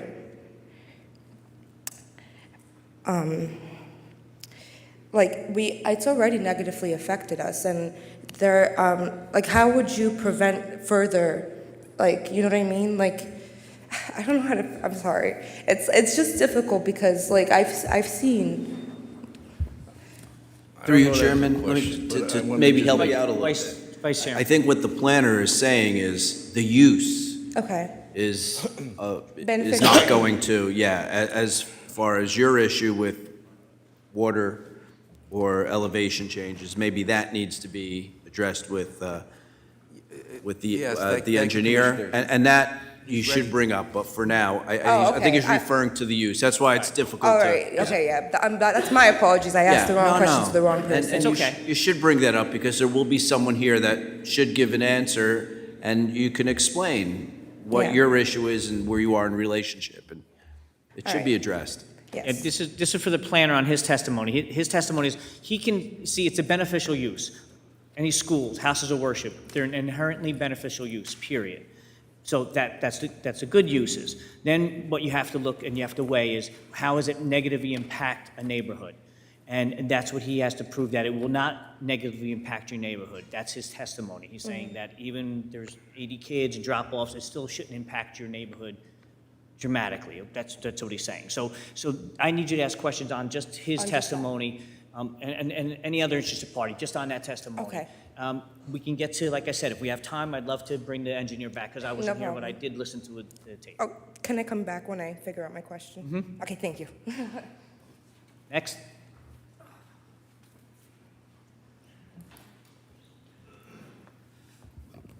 Just state your name and address, please. Henry Chelazinski, Clifton, New Jersey. Mr. Mileto, your testimony was very interesting. When is the last time you spent more than 20 minutes on Homer Street?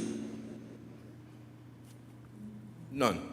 None. Well, not recently. I used So, to go to well, school. not recently. Let me finish, please. You referred to the kosher experience as the former Canary Inn.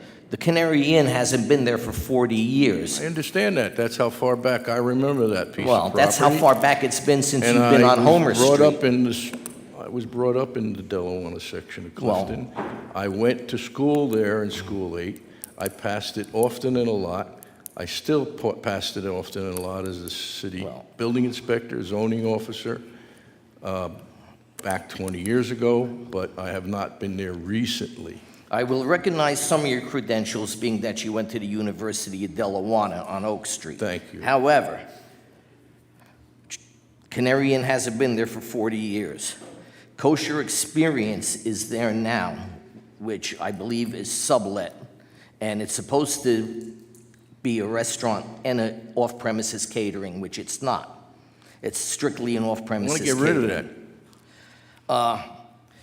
The beneficials of this project, you took the rabbi at his word that his 140 students or whatever are angels.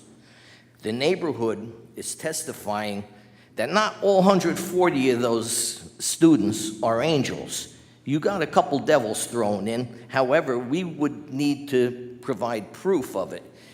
Given 6 months in advance, we would have had a stack of pictures like this of the shenanigans going on there. Other than that, the setback on this building is not beneficial because I believe it comes within 2 feet of the sidewalk. It creates a hazard for people trying to come out of Homer Street. Main Avenue is 73 feet wide at that point with the 35-mile-an-hour speed limit. Now, you take your little minivan. Mr. Chairman, excuse me, this is Yeah, an argument. Henry, again, we're getting off. I think this is more on engineering. but- Okay, I Yeah. wasn't sure if we're in planning, because he says the building's beneficial the way it is with all the setbacks. Right, but and- you're getting into testimony about the building itself, and that would be the Okay. engineer. Well, okay? the building itself is too close to the Right, and I property think, line. I think This- we can speak to the engineer on that. Okay. I have no problem with that. I want this to be stuck just on planning testimony. So he's talking about the positive, well, he didn't have to do positive criteria because it's inherently All right. beneficial I- use, but the negative. These are the negative criteria, the size of the building, the So I want you to location. ask him questions on his testimony. Okay. How difficult would it be to relocate this building, say, another 7, 10 feet back? Would you have to shrink the size of the building in order to ensure a proper sight line when going out onto Main Avenue? Yeah, Mr. Chairman, Is once that a again, planner question? I don't think that's a traffic question. You know what, though? He can at least give his opinion. Mr. Mileto, can you give your opinion on that? I'm sorry. Can you give your opinion on that? My opinion, that it would not impact negatively what you're talking about, making that left-hand turn out of Homer Street. It's been proven by testimony from expert witnesses that we have presented before. But So what he's saying is, he respectfully disagrees with you. He Right. says it, so then that's Yeah. fine. That's fine. And, But he answered. and I get that. But expert witnesses haven't had a huge building 2 feet off the corner, off the curb line, to try to get out from. Okay. That's incorrect. The building on the one side's 40 feet from the corner. Yeah, but which side is 40 feet? Both sides do not have any setback considerations or concerns for making those turning movements. And I'm sorry, were we introduced yet? This design has been approved by the Passaic County. Right. So to make that statement that the building's 2 feet from the curb, it's simply not true. Well, it's what I consider a curb line. It's about 2 feet off It's the not sidewalk. it's not what you consider, it's What what the is county of Passaic considers, and they approved it. They had zero concerns with the locations of the driveway entrances and the building placement for this application. There's a lot of things that the county of Passaic approves, such as the redesign of the curve on Bloomfield Avenue at Allwood Place and Phyllis Place. And that's turned into a major fiasco. So you can't tell me that because the county approved something, that the county is God. They're not. They can be way off sometimes. Okay, so then why don't we do this, Henry? Yeah. While we're here. Let's just ask questions for Mr. Mileto on the planner. Well, I'm sorry, but he interjected. I know, and that's why I'm stopping it. And I'm Yeah. not blaming you. I just want to move forward. So All right. let's, just for the planner, any questions? If you don't have any questions for him, that's fine. I think from this point on, for Mr. Mileto, I don't have any questions. Thank you. Thank you. Any other interested parties for the planner? Again, just state your name and address for the record. Yes, Payam Gudarzi, 46 Homer Street. Thank you. Last time I was here, your colleague to your right, I believe is the engineer, I'd asked if you all had worked on a project of this scale, and the answer to which was no, and it was all recorded, so I'm sure we can fact check that. So you're sitting here confidently telling me that it's not going to be a detriment to our neighborhood, yet this is a major development, net new to you, so you don't know any of the plumbing, you don't know if the permeable is going to work, My question is, how can you possibly give us an honest answer when you're doing a project you've never done before with material you've never done before? Can we also save that for the engineer, Mr. I'm Chairman? not sure I understand what you're saying. Okay, I could we go- we can I'm save that saving for it? the engineer, All right, absolutely. got it. Thank you. Any others to party for the planner?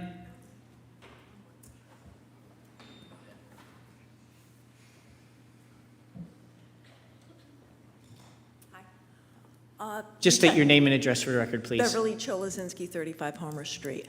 Thank you. You stated that this is going to be beneficial because we have all these great students walking around, and it's going to be... I'm sorry, you and can't all- hear you. All these good boys, good students that aren't going to have, there's not going to be any problems, and that's what you testified to. I would hope so. Okay, well, I would hope so too, but unfortunately, we don't always get what we wish for. Also, the current state of the... When is the last time you visited the area? I know you said it's been a while, but just... Well, have to you been visit there? or to go by it, I went by it today. I went down the street, looked around, but as far as the last time I inspected it, was years ago when I was a building inspector. Do a drive-by down Main I did a Avenue? drive-by to see the site. Nothing's happened, so there wasn't much that I could determine. Okay, but you didn't see any trash laying around or overgrown grass? Or, Where? Along Main Avenue, along the entire Oh, site? there's- The buildings? There was no... Unkept? I did not see any trash collected along Main Avenue, no. Okay, all right. Thank Just you. checking. Thank you. Thank you. Any other interested party?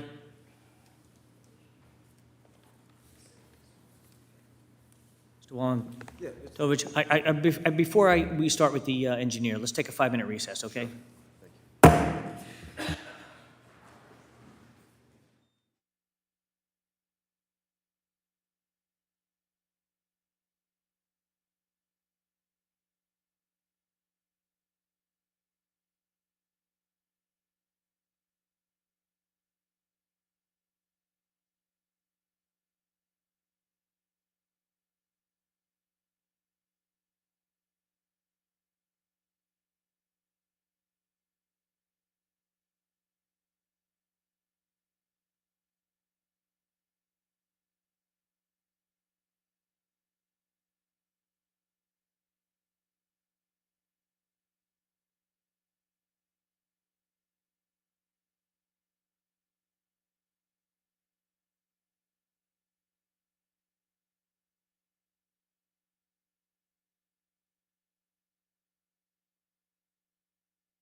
Okay, I'd like to reconvene. Walentovich, I know you wanted to bring the engineer back up. Can you put the mic, please? Mr. Chairman, my engineer is here, but also Mr. Brian Intantola, your engineer, is here, and I think he would be willing, and perhaps in terms of being a neutral party,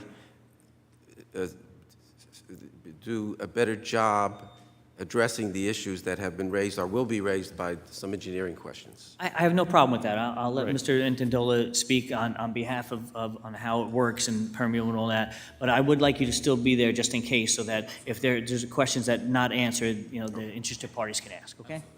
So, thank you, Mr. Chairman. I think we heard a concern about permeable paving. How does it work? How is it maintained? Is it recognized by the state? And how do you continue to have it function as the day it was installed?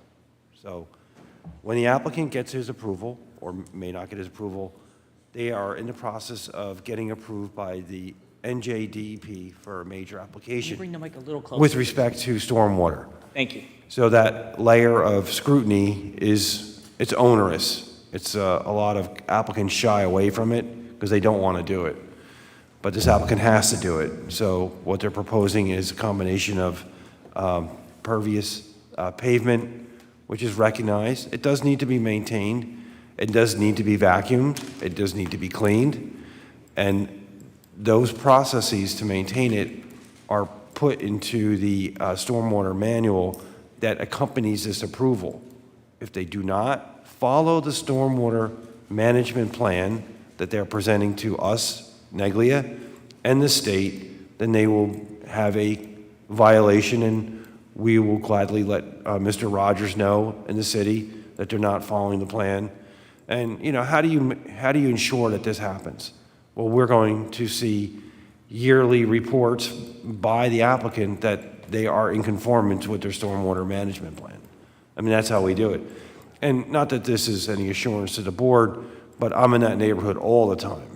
Like, I'm back and forth to Passaic, I'm at Costco, I'm in the neighborhood all the time. So if someone were to take a pallet of driveway sealer, most likely we would be able to see that, whether it's my inspection team or the city's inspection teams.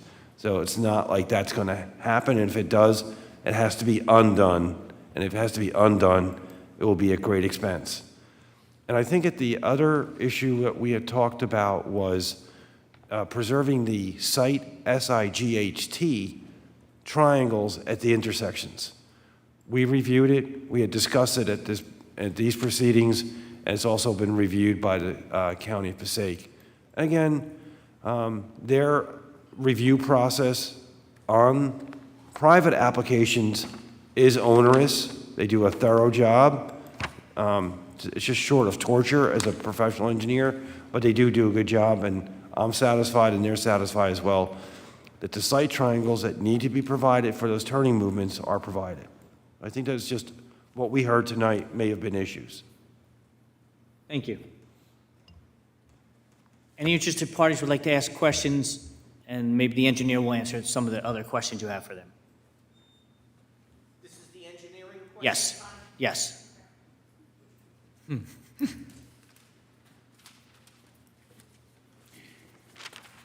Henry Cholozinski. Going back to the parking lot permeability,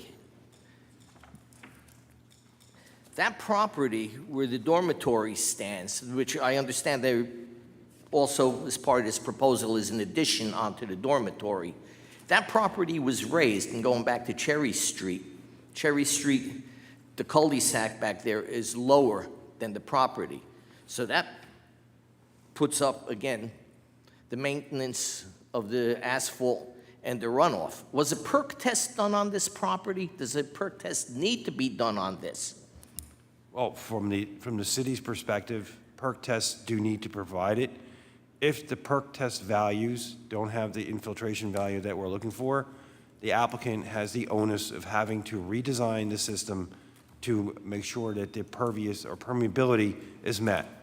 Okay, so a perk test is required before we put a permeable parking lot on top of this property, Yes, correct? For the drainage system that they're proposing, perk tests need to be done to the city and to our satisfaction. Okay, has it been done up to this point? I think they had done some, because they're investing so much, I recall that they had done some preliminary perk tests, but not final design perk tests, because they want to see which way it went with the board. Okay. The results of the preliminary, it passed, it failed, or it's kind of in They limbo? provided the soil draining characteristics that you would look for what they're proposing. Okay. How much gravel goes underneath this permeable asphalt? I believe their section is about 8 to 12 inches. It may be more in some instances. Because, it's really not a hell of a lot. Well, and that's your opinion, No. but my experience is that when we've designed other permeable structures, when you get to that 8 or 10th inch, it seems to work really well if the stone is properly graded and installed. Right, yeah, you couldn't use a crusher run in there. It would have to be a washed gravel, a 3/4 or 1.5 inch stone. Absolutely, clean stone. Right. The maintenance requirement, you got sand, you got road salt, you got snow hitting it. The flooding issue has been made, it's gotten worse and worse, and I can't blame it entirely on this project and the parking lot and the dorm. Part of it is climate change, but the storm sewers in that area are inadequate. What would it take to put a retention tank underneath this parking lot to catch the overflow, let the permeability do what it's got to do, but a couple catch basins into a retention tank underneath the parking lot to take the overflow to relieve the neighbors of some of this flooding? Is my understanding, I hope this answers your question, that the applicant is meeting the NJDEP standards for a major development, which is, I said, pretty onerous. It's actually better than what it was before, and I think as this body can't really ask much more than that unless someone else is going to pay for it. When were these standards updated? Do you have any idea? March 21. March of '21, okay. All right, I think that's pretty much it. Oh, your engineering, does that also cover the HVAC systems? No, sir. Okay.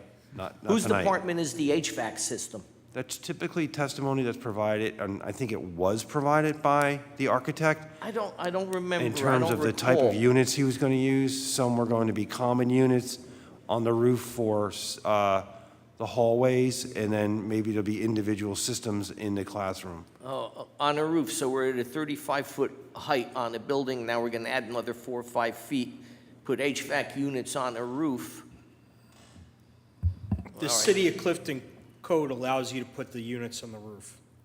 Allows it on a roof, but it doesn't allow it to be a pain in the neck to the neighborhood. It would have to be adequately shielded, it's over height, obviously. No, what I'm saying is that that's not subject to the height requirement of the ordinance.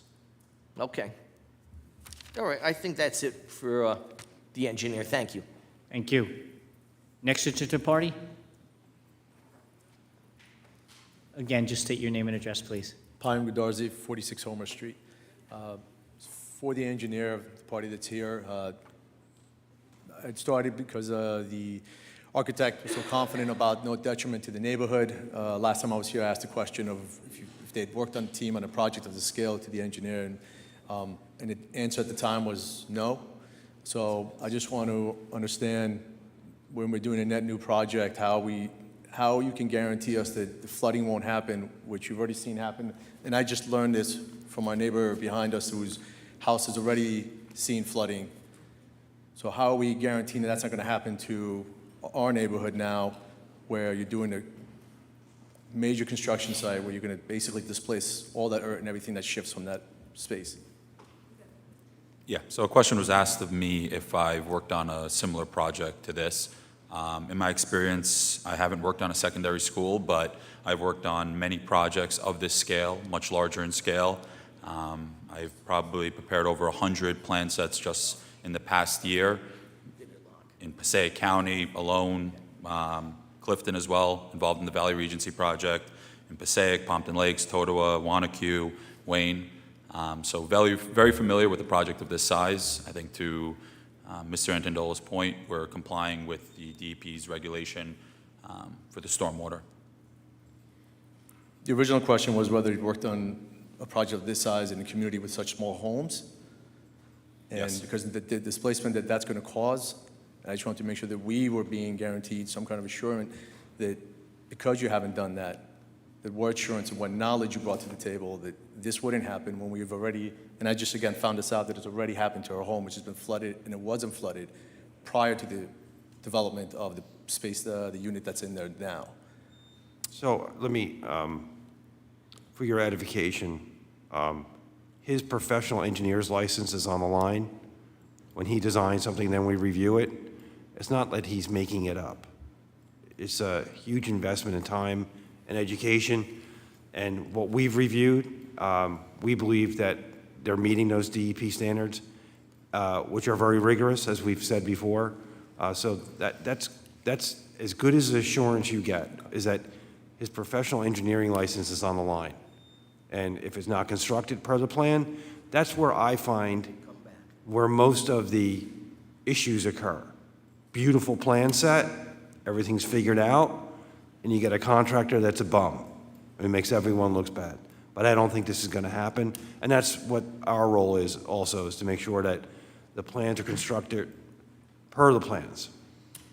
I don't know if that helps you or not, but that's It does. the Thank you. process.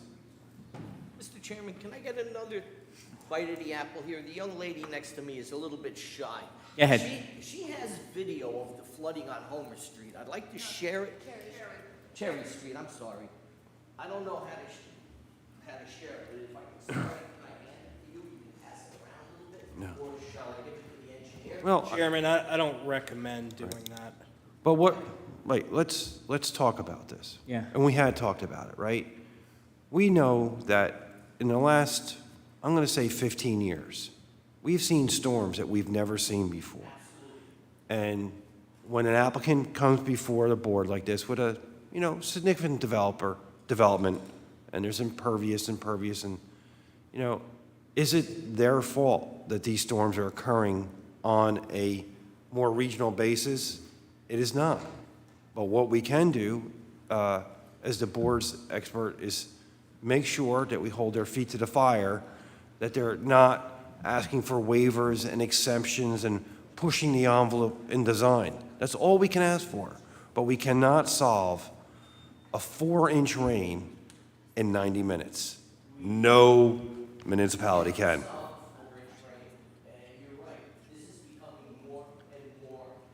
Mr. Chmielewski, I just need you to go back to the mic. I get your point, why you're walking over there, I understand. Listen, I never flooded in my home. In Ida, I flooded. And I didn't blame School 16 because it flooded and the water came in through my yard. It happened. It happens. It happens. But I never had flooding before in my home ever, and I had flooding. So Looking I at get this it. video, I- what the neighbors are asking for, you can't stop this flooding. I get that. But you can start to harden it and you can start to prepare for it because it's becoming more and more frequent. We can't be driving a Model T on a superhighway. Things are changing, climate is changing. The city of Clifton's taxpayers have been burned multiple times before with different developments. Pearl Brook, or whatever they're calling it this week, is a perfect example. All they're asking for, well, I just lost the video anyway. It's okay, but I got your point. Yeah. I truly, I understand. I think we all up here understand your issue. But let's I bring can, it up. But I can only say this, I have to agree with my consultant. Right. He's an expert at what he does. He's saying that they're doing to the best of their ability, and he's looking at it, he's overseeing it, and he's saying, yes, they're doing this, and A, B, and he's doing the checklist. So he's gonna be checking it. I gotta trust him that he's gonna do the right thing, and that the building is gonna do the right thing. But the point is, if The standard was developed in 2021. They were working on it previous to that. Ida was September of 2021. And it's becoming more and more frequent, this. So if we could harden... Right, but you know how the government works.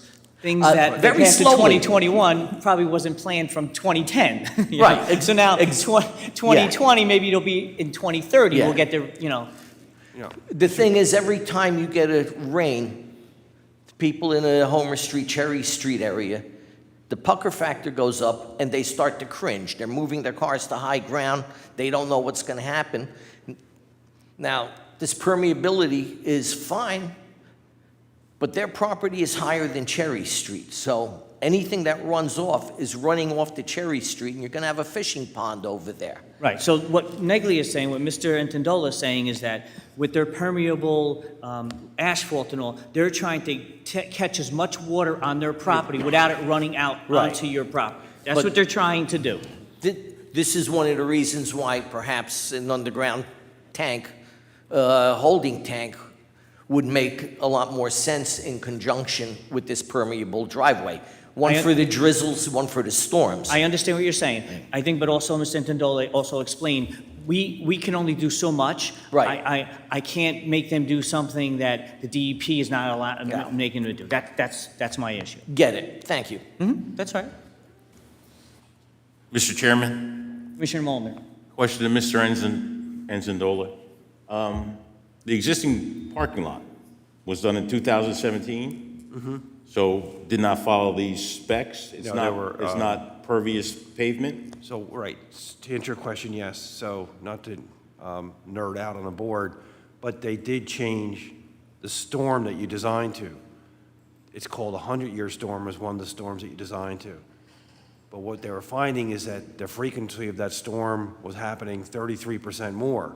So not only is it a better standard to design to, you're designing to hold more water than what you had to do previously. So it's really swung, and I think New Jersey has the most aggressive stormwater management regulations in the nation.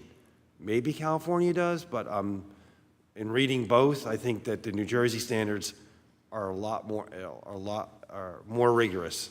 So the existing goes into catch basins and into the storm drains? Yeah. Where the new system will be, tried to be kept as much as possible on the property through the And not to lose sight of this, percolation. because that's our job, is that the applicant has stipulated that they would run cameras on the side streets, clean the storm drains, and repair them as needed, which is a real boon to the neighbors. Like, they volunteered it. We didn't push for it, they volunteered it. And we don't want to lose sight of that as well. Thank you. Any other interested party? Okay.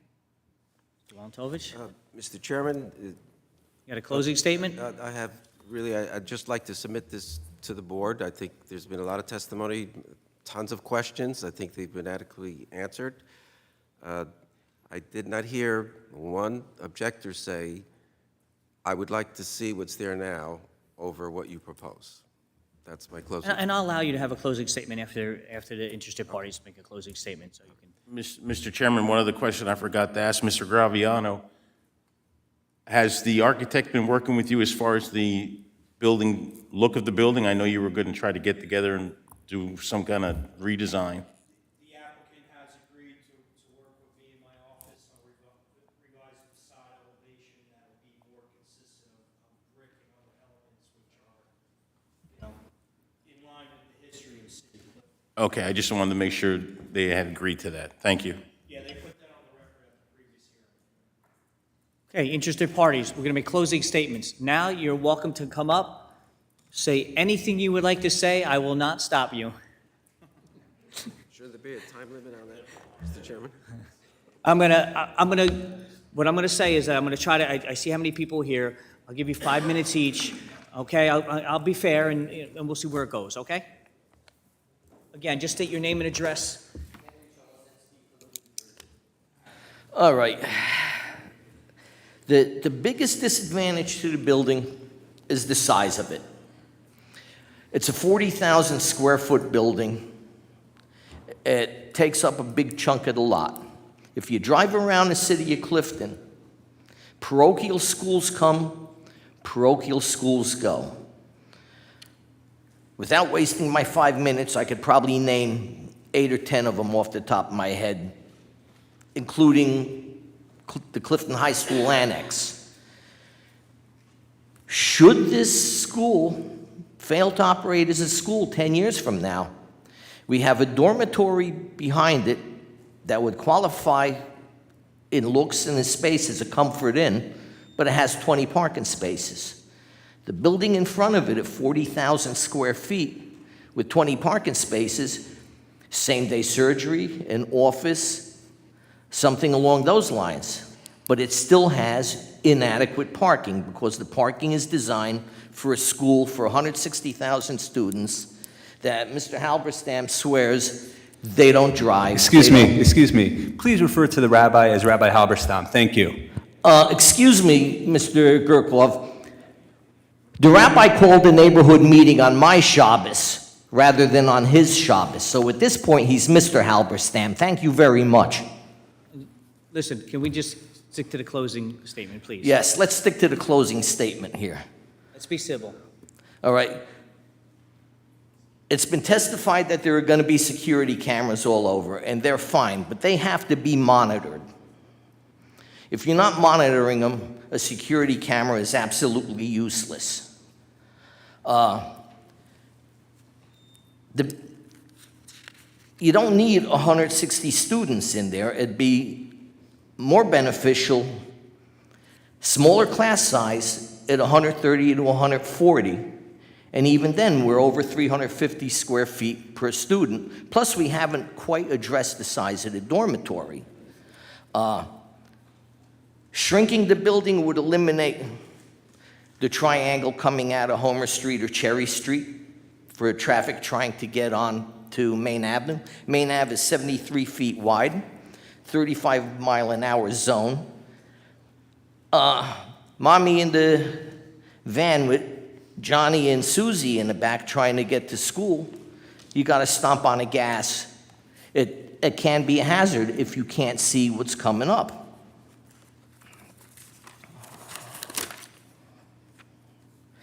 Right now, as the building stands, and I invite you all, the maintenance issues, there is no maintenance there.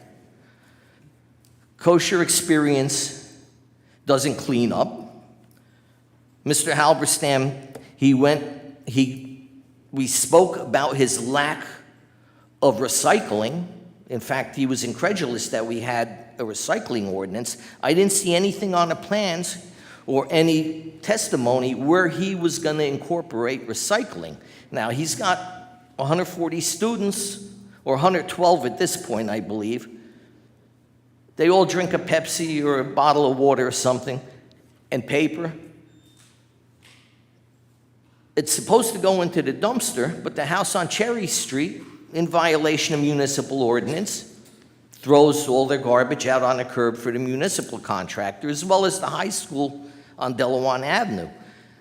Not only would I like to see the building shrunk to a more manageable size, I would like to see the zoning board issue mandates that there has to be recycling, no more using the municipal garbage contractor unless the municipal garbage contractor is privately paid. Get a private contractor. And there has to be some sort of a maintenance plan there, including the permeable driveway, because how many more floods can you take? And FEMA will come in the first time, maybe a little bit the second time, but the third time you flood, they don't want to talk to you.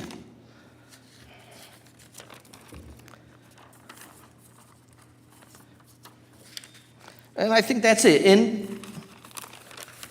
In closing, pull this setback back a little bit, shrink the size of the building, eliminate that angle on Homer Street in the building itself, be cognizant of the truck turn radius coming out of the parking lot, and we really don't need an addition on the dormitory, which we haven't really talked about tonight, if you're going to shrink the amount of students. Shrink the building, shrink the students, shrink the size of the dormitory, and I'm sure the neighborhood will get along fine with this. Thank you very much. Thank you.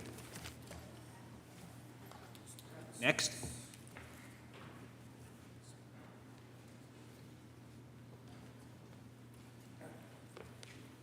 I'm Carmen Gudaze, 46 Homer Street. I just wanted to be clear, although I may be the only one that has security concerns, I really didn't feel reassured that there would be 24-hour security on site. And as my neighbor stated, these cameras are useless if no one is monitoring them. Considering that there would be more students on site, it would be nice if the security was heightened on the grounds. I respect that the rabbi speaks very highly of the students. I wouldn't expect him to do otherwise. But I'm also fearful for my safety because now I have a child myself, there are children in the neighborhood, and I want to make sure that when we walk around our neighborhood, our safety is ensured. And the only way, one of the ways to do that is for the actual school itself to provide security on the grounds. And that's pretty much it. So thank you so much. Thank you.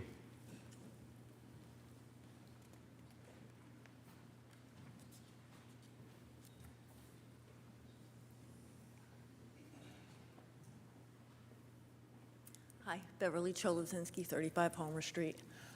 I came here, I think I was probably the last holdout when the bank building was being turned into a school because I had concerns there then about the student body, about the traffic, about behavior, whatever. Like I said, the kids are kids. They're not these perfect little angels. If you would like, trying to be a good neighbor, yeah, you might see them do something, you might call, you might say, hey, I saw you, knock it off. You don't, if we knew about this 6 months previously, yeah, we could have brought a stack of photos, we could have brought videos, we could have had them hanging out in the park, I'm sure, might even be able to do that now. And after dusk, that isn't legal. It's overuse, in my personal opinion, in keeping with the neighborhood. It's overuse of the property. I'm concerned about the flooding. Not only Cherry Street, the entire park gets flooded now. The ball field turns into a lake. And that's not only during Ida. Thank you very much for hearing us. I would like to know if this all does go south and our lifestyle is ruined, who do we hold accountable? If we all do get flooded out, who do we hold accountable? If the accidents are increased going on to Main Ave, because it's hard now, and it's not that much of a setback, but it's hard now with parking on Main Avenue and cars coming flying by. It's hard to make a right out of Main Avenue. And who do we hold accountable? And who do we complain to? Or if the school decides to move somewhere else, and, who are we going to hold accountable? Because it's always going to be, well, it's better than what it is now. Well, why isn't what it is now better? Why isn't it cleaner? Why was there a toilet with a grill outside one of the houses? I mean, it doesn't make any sense, but okay, thank you very much for your time. Thank you.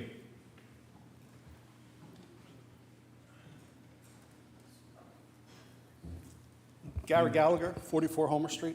I was sworn in last time, if that makes any difference. This year will be 24 years that I'm on Homer Street, that we live there. A lot has changed in the Delawana neighborhood. If you guys are all familiar, you live there, a lot has changed in that time.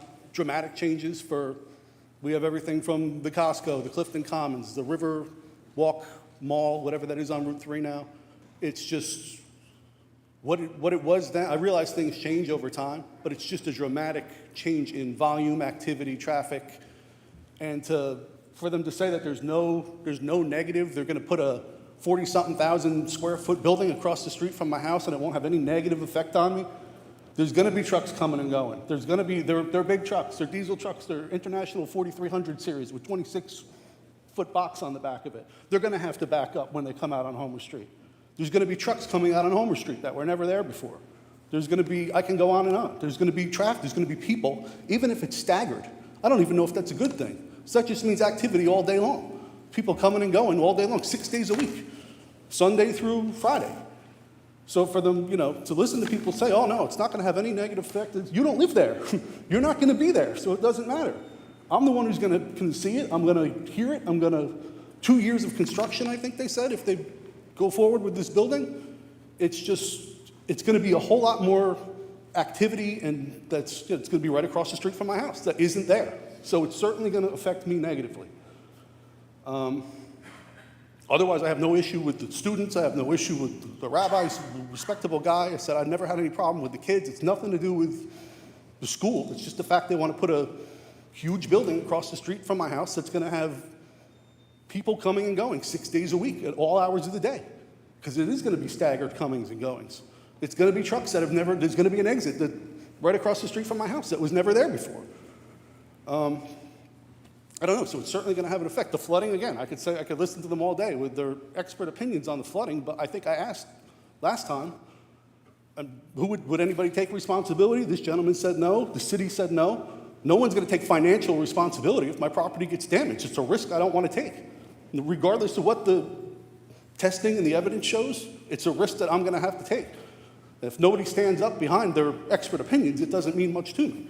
Nobody stands behind it. Nobody says, oh, well, if that happens, we'll take care of it. So it's just one more factor. At the end of the day, it's so much more 6-day-a-week activity that's going to be happening across the street from my house that isn't happening now. So, thank you. Thank you. Payam Gudarzi, 46 Homer Street. First, I want to just say I'm surprised at the clear, impartial bias that this board was just displayed. I was hoping that coming here, it's my first time here, I'm new to Clifton, that the purpose of this is the community comes and can actually have an opinion as to what might happen. I understand the responsibilities of the board, that you're not here to say no, that your responsibility is to make sure they do it by the law and by the ordinances. I totally get that. Clearly, there's been evidence, there's been distrust when stories have changed here. It is all recorded. If we look at what was said before and then the backtracking on it of how many numbers and the changes of it, I do not trust the group because of those simple things that were meant to be presented to me, and if you stick with it and say, this is what it is, if I'm wrong, I apologize, this is my best foot forward, which was not the case here. Clearly, I don't feel that anything that's happened here is going to have an effect, or the fact that the community showed up to speak their mind and to share what they needed to share has any value. That's disappointing to hear, but I want to share my 2 cents on that, so thank you. Thank you.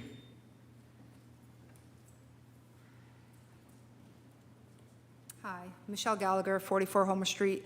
I just want to reiterate pretty much what everybody else said as far as it does impact, like my husband just said, having 140 students now, which they were split up between the firehouse and, the dormitory now, which didn't even have that many students.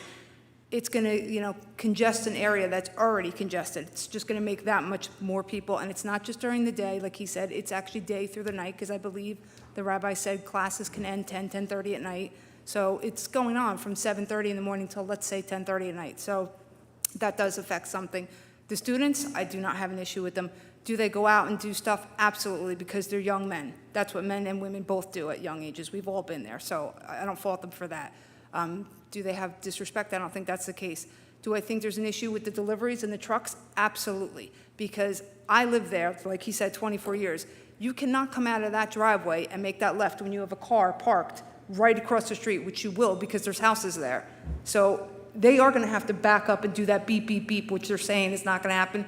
It's going to happen. And we do have young children from the ages of 2 years old up to all the way up into high school age. It's just a big factor of that. And the one thing I got to say that I do have an issue with, they own this property now, and they talk about how much they own these 3 buildings and everything. They do not take care of this property at all.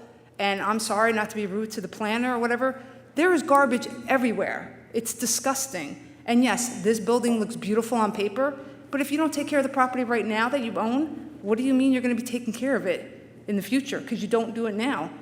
There's trash, there's garbage, it's disgusting. The buildings are falling apart. You're going to tell me this beautiful building's going to be nice for like a year or two, and then it's just going to be garbage.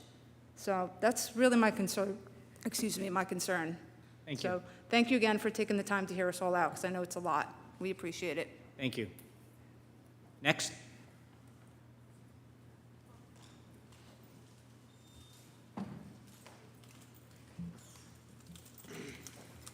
Could you state your name and address for the record? And I don't know if you were sworn in before. No, I wasn't. I'll have you affirmed. Yeah, not a problem. Yeah, Abraham sure. Eisman, 706 Passaic Avenue, Clifton, New Jersey. Raise your right hand. In this matter pending before the Zoning Board of Adjustment in the City of Clifton, do you affirm to tell the truth, the whole truth, and nothing but the truth? I do. So with full respect to all the neighbors who live in the area, I thank them for coming out, being part of the democratic process, the volunteers of the board who've sat here for now the second time listening to testimony. That's all appreciated, and that's part of what we do living here in a democracy.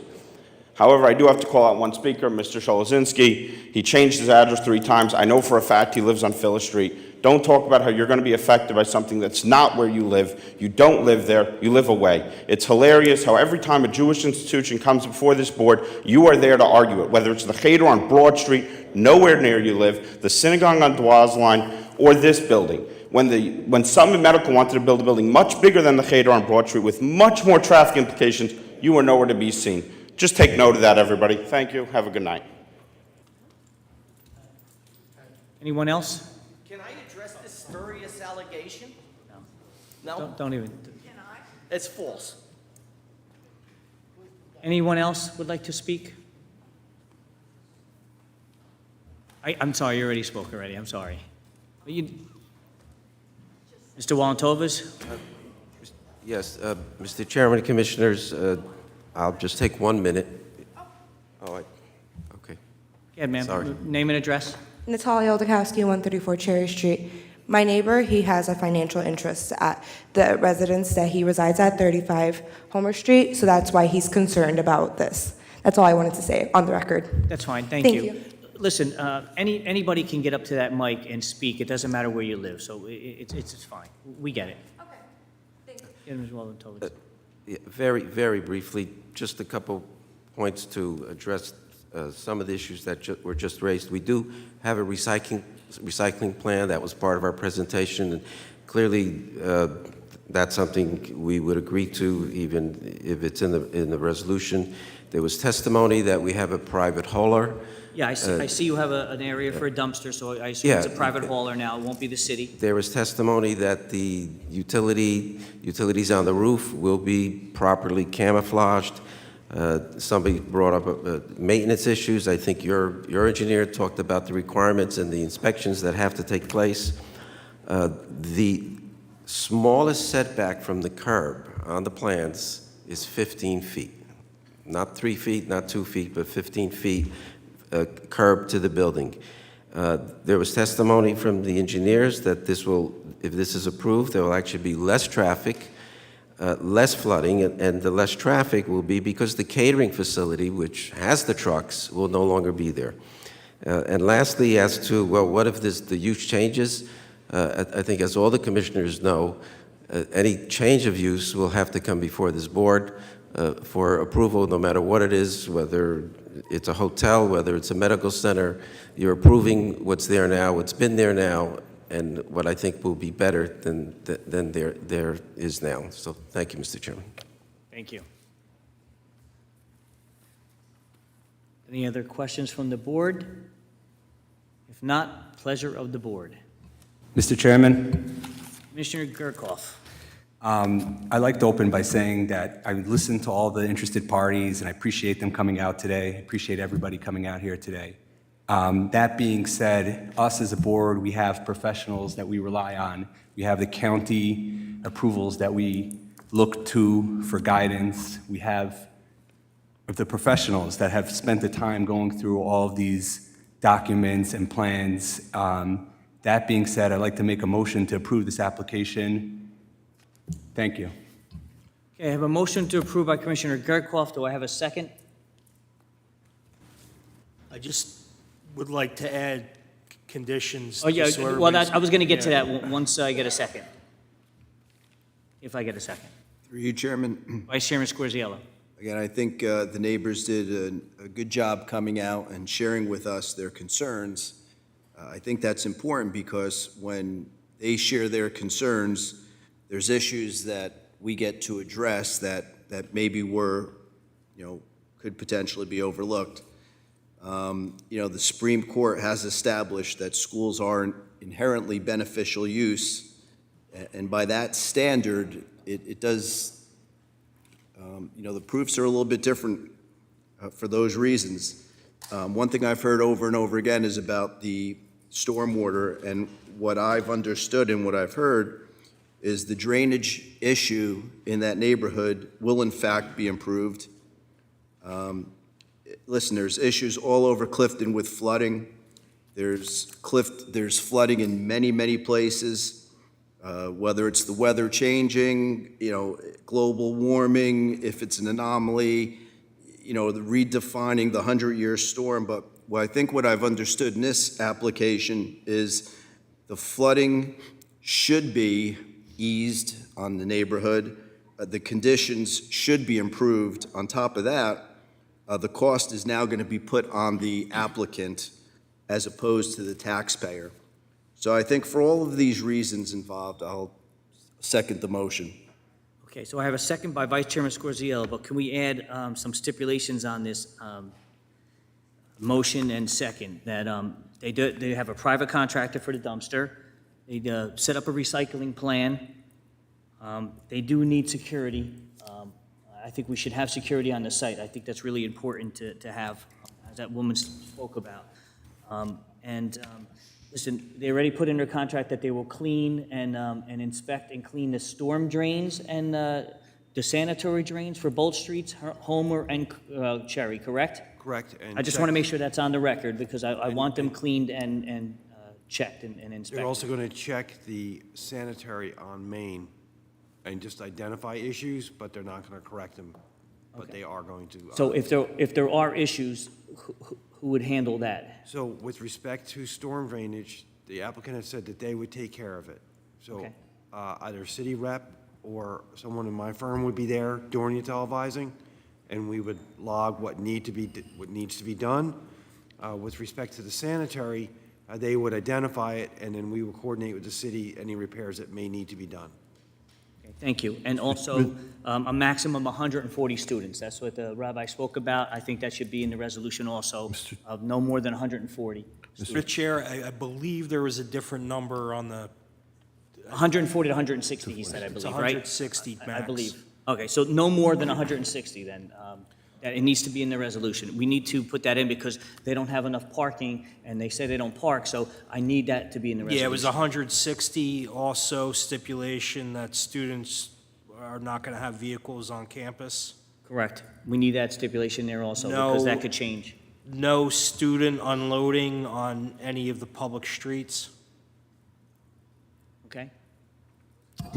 Mr. Chair, can we stipulate what time the trash hauler will pick up, the hours? It couldn't be before 7 o'clock. That's ordinance. And they're going to maintain the property, whether it's grass or gravel, Yep. All right. Yeah, I mean, now is the time to put all these stipulations as best we can. You have to understand, this is inherently beneficial use, as the other board members had said. It is something very difficult to deny unless you have a real good reason. So you have to stipulate as best to our ability what we can make them do. So I think the board in a whole has done the best it can. Is there any other stipulation? Yeah, that the applicant will work with my office on revised facade elevations. Okay, which they already agreed to, I believe, Yeah, Mr. but Waldo. let's just be specific with the condition. Okay. Is there any other stipulation? Mr. Chair, Condition, Commissioner Focus? and the rabbi will make his personal cell phone available to the neighbors, and he will Yes, respond. He on it. did respond, but the rabbi will make his personal cell phone to the public. We just need it to the interested memorialized, parties. okay?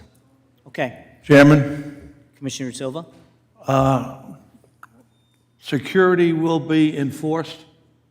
Yeah, that this they have is to a ca- they have to have the cameras, because there was a couple of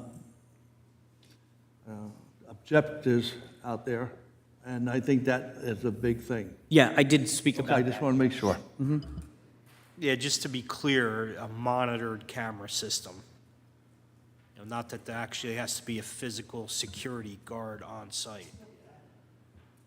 I just want to make sure that there is security, whether it's monitored or not, but there needs to be security. There's something's going on, it's live at that moment, so somebody can call.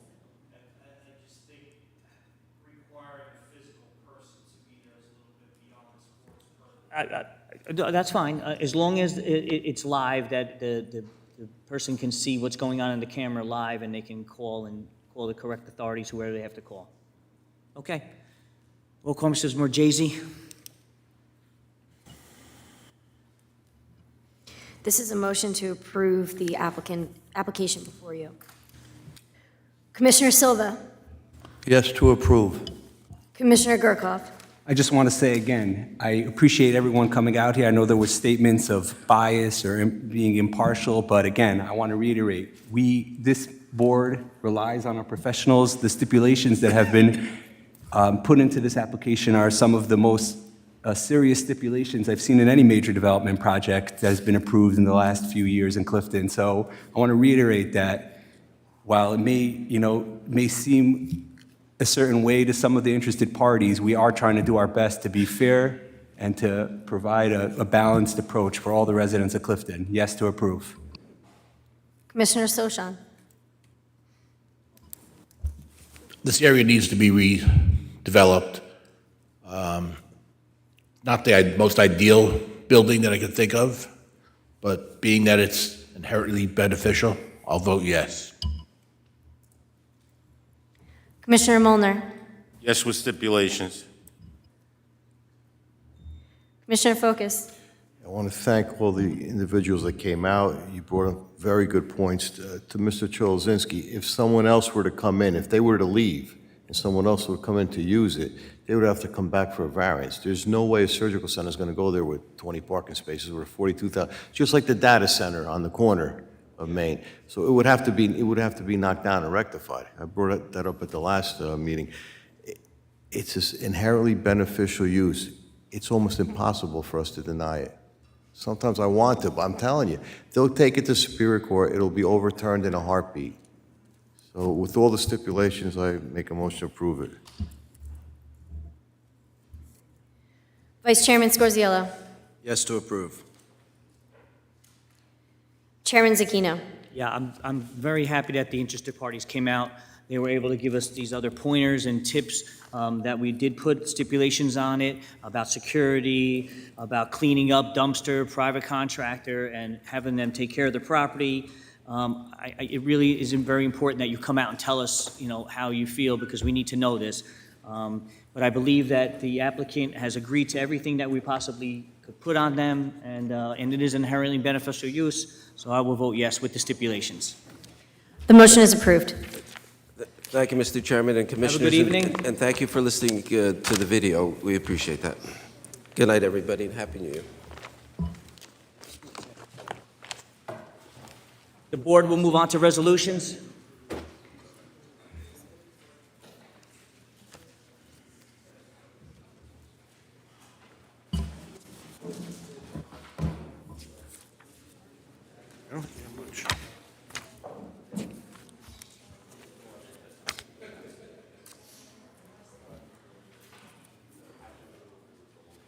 Oh, you follow me on the first one?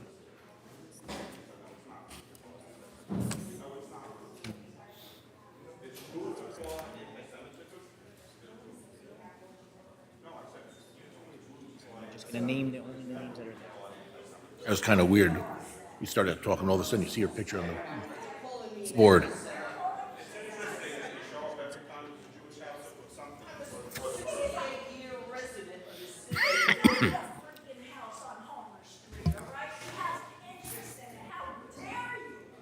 Gentlemen, ma'am, Folks, outside, please. please be civil. Please be civil. Okay, gentlemen, moving on to resolutions. Application of Lisa Rodriguez, 309 Brighton Road, granted a variance for a 5-foot solid fence on the northeast side of the home up to the corner of the home. So moved. So moved by Commissioner Sochan. Second. Seconded by Vice Chairman Scorziello. Roll call, Ms. Morzese. Commissioner Gerkoff. Yes. Commissioner Shoshan. Yes. Commissioner Molnar. Yes. Commissioner Focus. Vice Chairman Scorziello. Yes. Chairman Zakino. Yes. The motion is approved. Resolution has been adopted. The resolution has been adopted. David Siegel, 18 Patricia Place, granted a rear yard setback variance to erect a 2-story rear addition. So moved. So moved by Commissioner Molnar. Second. Seconded by Vice Chairman Scorziello. Roll call, Ms. Morgello. Morzese. Commissioner Gerkoff. Commissioner Sochan. Yes. Commissioner Molnar. Yes. Commissioner Focus. Yes. Commissioner Scorziello. Yes. Chairman Zakino. Yes. Resolution is adopted. Be here resolved, the Clifton Zoning Board of Adjustment here adopted the 2021 annual report dated December 3rd, prepared by Gravion and Gillis Architects Planners LLC, and instructed the council secretary to forward the same recommendations to the first page to the mayor and municipal council. So moved. So moved by Commissioner Sochan. Second. Second, Vice Chairman Scorziello. Roll call, Mrs. Morzese. Commissioner Gerkoff. Yes. Commissioner Sochan. Yes. Commissioner Molnar. Yes. Commissioner Focus. Yes. Vice Chairman Scorziello. Yes. Chairman Zakino. Yes. The resolution is adopted. Resolution appointing Jacqueline Morzese Esquire of Cornell, Merlino, McKeever, and Osborne as Council Secretary for the Zoning Board of Adjustment for the City of Clifton. So moved. So moved by Commissioner Molnar. Roll call, second by Commissioner Gerkoff. Roll call, Mrs. Morzese. Okay. Commissioner Gerkoff. Yes. Commissioner Sochan. Yes. Commissioner Molnar. Yes. Commissioner Focus. Yes. Vice Chairman Scorziello. Yes. Chairman Zakino. Yes. The resolution is adopted. Resolution appointing John D. Pogarelic Esquire as Special Counsel for Litigation for the Zoning Board of Adjustment in the City of Clifton. So moved. So moved by Vice Chairman Scorziello. Second. Second by Commissioner Sochan. Roll call, Ms. Morzese. Commissioner Gerkoff. Yes. Commissioner Sochan. Yes. Commissioner Molnar. Yes. Commissioner Focus. Vice Chairman Scorziello. Yes. Chairman Zakino. Yes. Motion is adopted, or the resolution is adopted. Be it hereby resolved that the Clifton Zoning Board of Adjustment hereby appoints Gravion and Gillis Architects and Planners as a planner for the Zoning Board of Adjustment, City of Clifton, for the calendar year of 2023. So moved. So moved by Commissioner Sochan. Second. Second by Commissioner Molnar. Roll call, Ms. Morzese. Commissioner Gerkoff. Yes. Commissioner Sochan. Yes. Commissioner Molnar. Yes. Commissioner Focus. Vice Chairman Scorziello. Yes. Chairman Zakino. Yes. The resolution is adopted. Thank you again, Board. Be it hereby resolved that the Clifton Zoning Board of Adjustment hereby appoints Negley Engineering Associates as engineering of the Zoning Board of Adjustment in the City of Clifton for the calendar year of 2023. So moved. So moved by Commissioner Molnar. Second. Second by Commissioner Sochan. Roll call, Ms. Morzese. Commissioner Gerkoff. Yes. Commissioner Sochan. Yes. Commissioner Molnar. Yes. Commissioner Focus. Vice Chairman Scorziello. Yes. Chairman Zakino. Yes. The resolution is adopted. Be it hereby resolved, the Clifton Zoning Board of Adjustment hereby appoints Negley Engineering Associates as landscape architect for the Zoning Board of Adjustment in the City of Clifton for the calendar year of 2023. So moved. So moved by Commissioner Gerkoff. Second. Second by Commissioner Sochan. Roll call, Ms. Morzese. Commissioner Gerkoff. Yes. Commissioner Sochan. Yes. Commissioner Molnar. Yes. Commissioner Focus. Yes. Vice Chairman Scorziello. Yes. Chairman Zakino. Yes. The resolution is adopted. Be hereby resolved, the Clifton Zoning Board of Adjustment hereby appoints Negley Engineering Associates as its traffic consultant for the Zoning Board of Adjustment of the City of Clifton for the calendar year 2023. So moved. So moved by Commissioner Gerkoff. Second. Second by Commissioner Sochan. Roll call, Ms. Morzese. Commissioner Gerkoff. Yes. Commissioner Sochan. Yes. Commissioner Molnar. Yes. Commissioner Focus. Yes. Vice Chairman Scorziello. Yes. Chairman Zakino. Yes. The resolution is adopted. Thank you. Being hereby resolved, the Clifton Zoning Board of Adjustment hereby appoints Laura A. Carucci as a certified shorthand reporter for the Zoning Board of Adjustment in the City of Clifton for the calendar year 2020. So moved. So moved by Vice Chairman Second. Scorziello. Seconded by Commissioner Sochan. Roll call, Mrs. Morzese. Commissioner Gerkoff. Yes. Commissioner Sochan. Yes. Commissioner Focus. Yes. Vice Chairman Scorziello. Yes. Chairman Zakino. Yes. The resolution is adopted. A motion for the minutes of last meeting? So moved. So moved by Commissioner Second. Gerkoff. second by Commissioner Sochan. A motion to adjourn? Motion adjourned, Mr. Motion to adjourn by Commissioner Fukas, Second. seconded by Commissioner Silva. And I'd just like to welcome Ms. Morjesi to the board, and hopefully we'll have a good year. Have a good evening, everyone.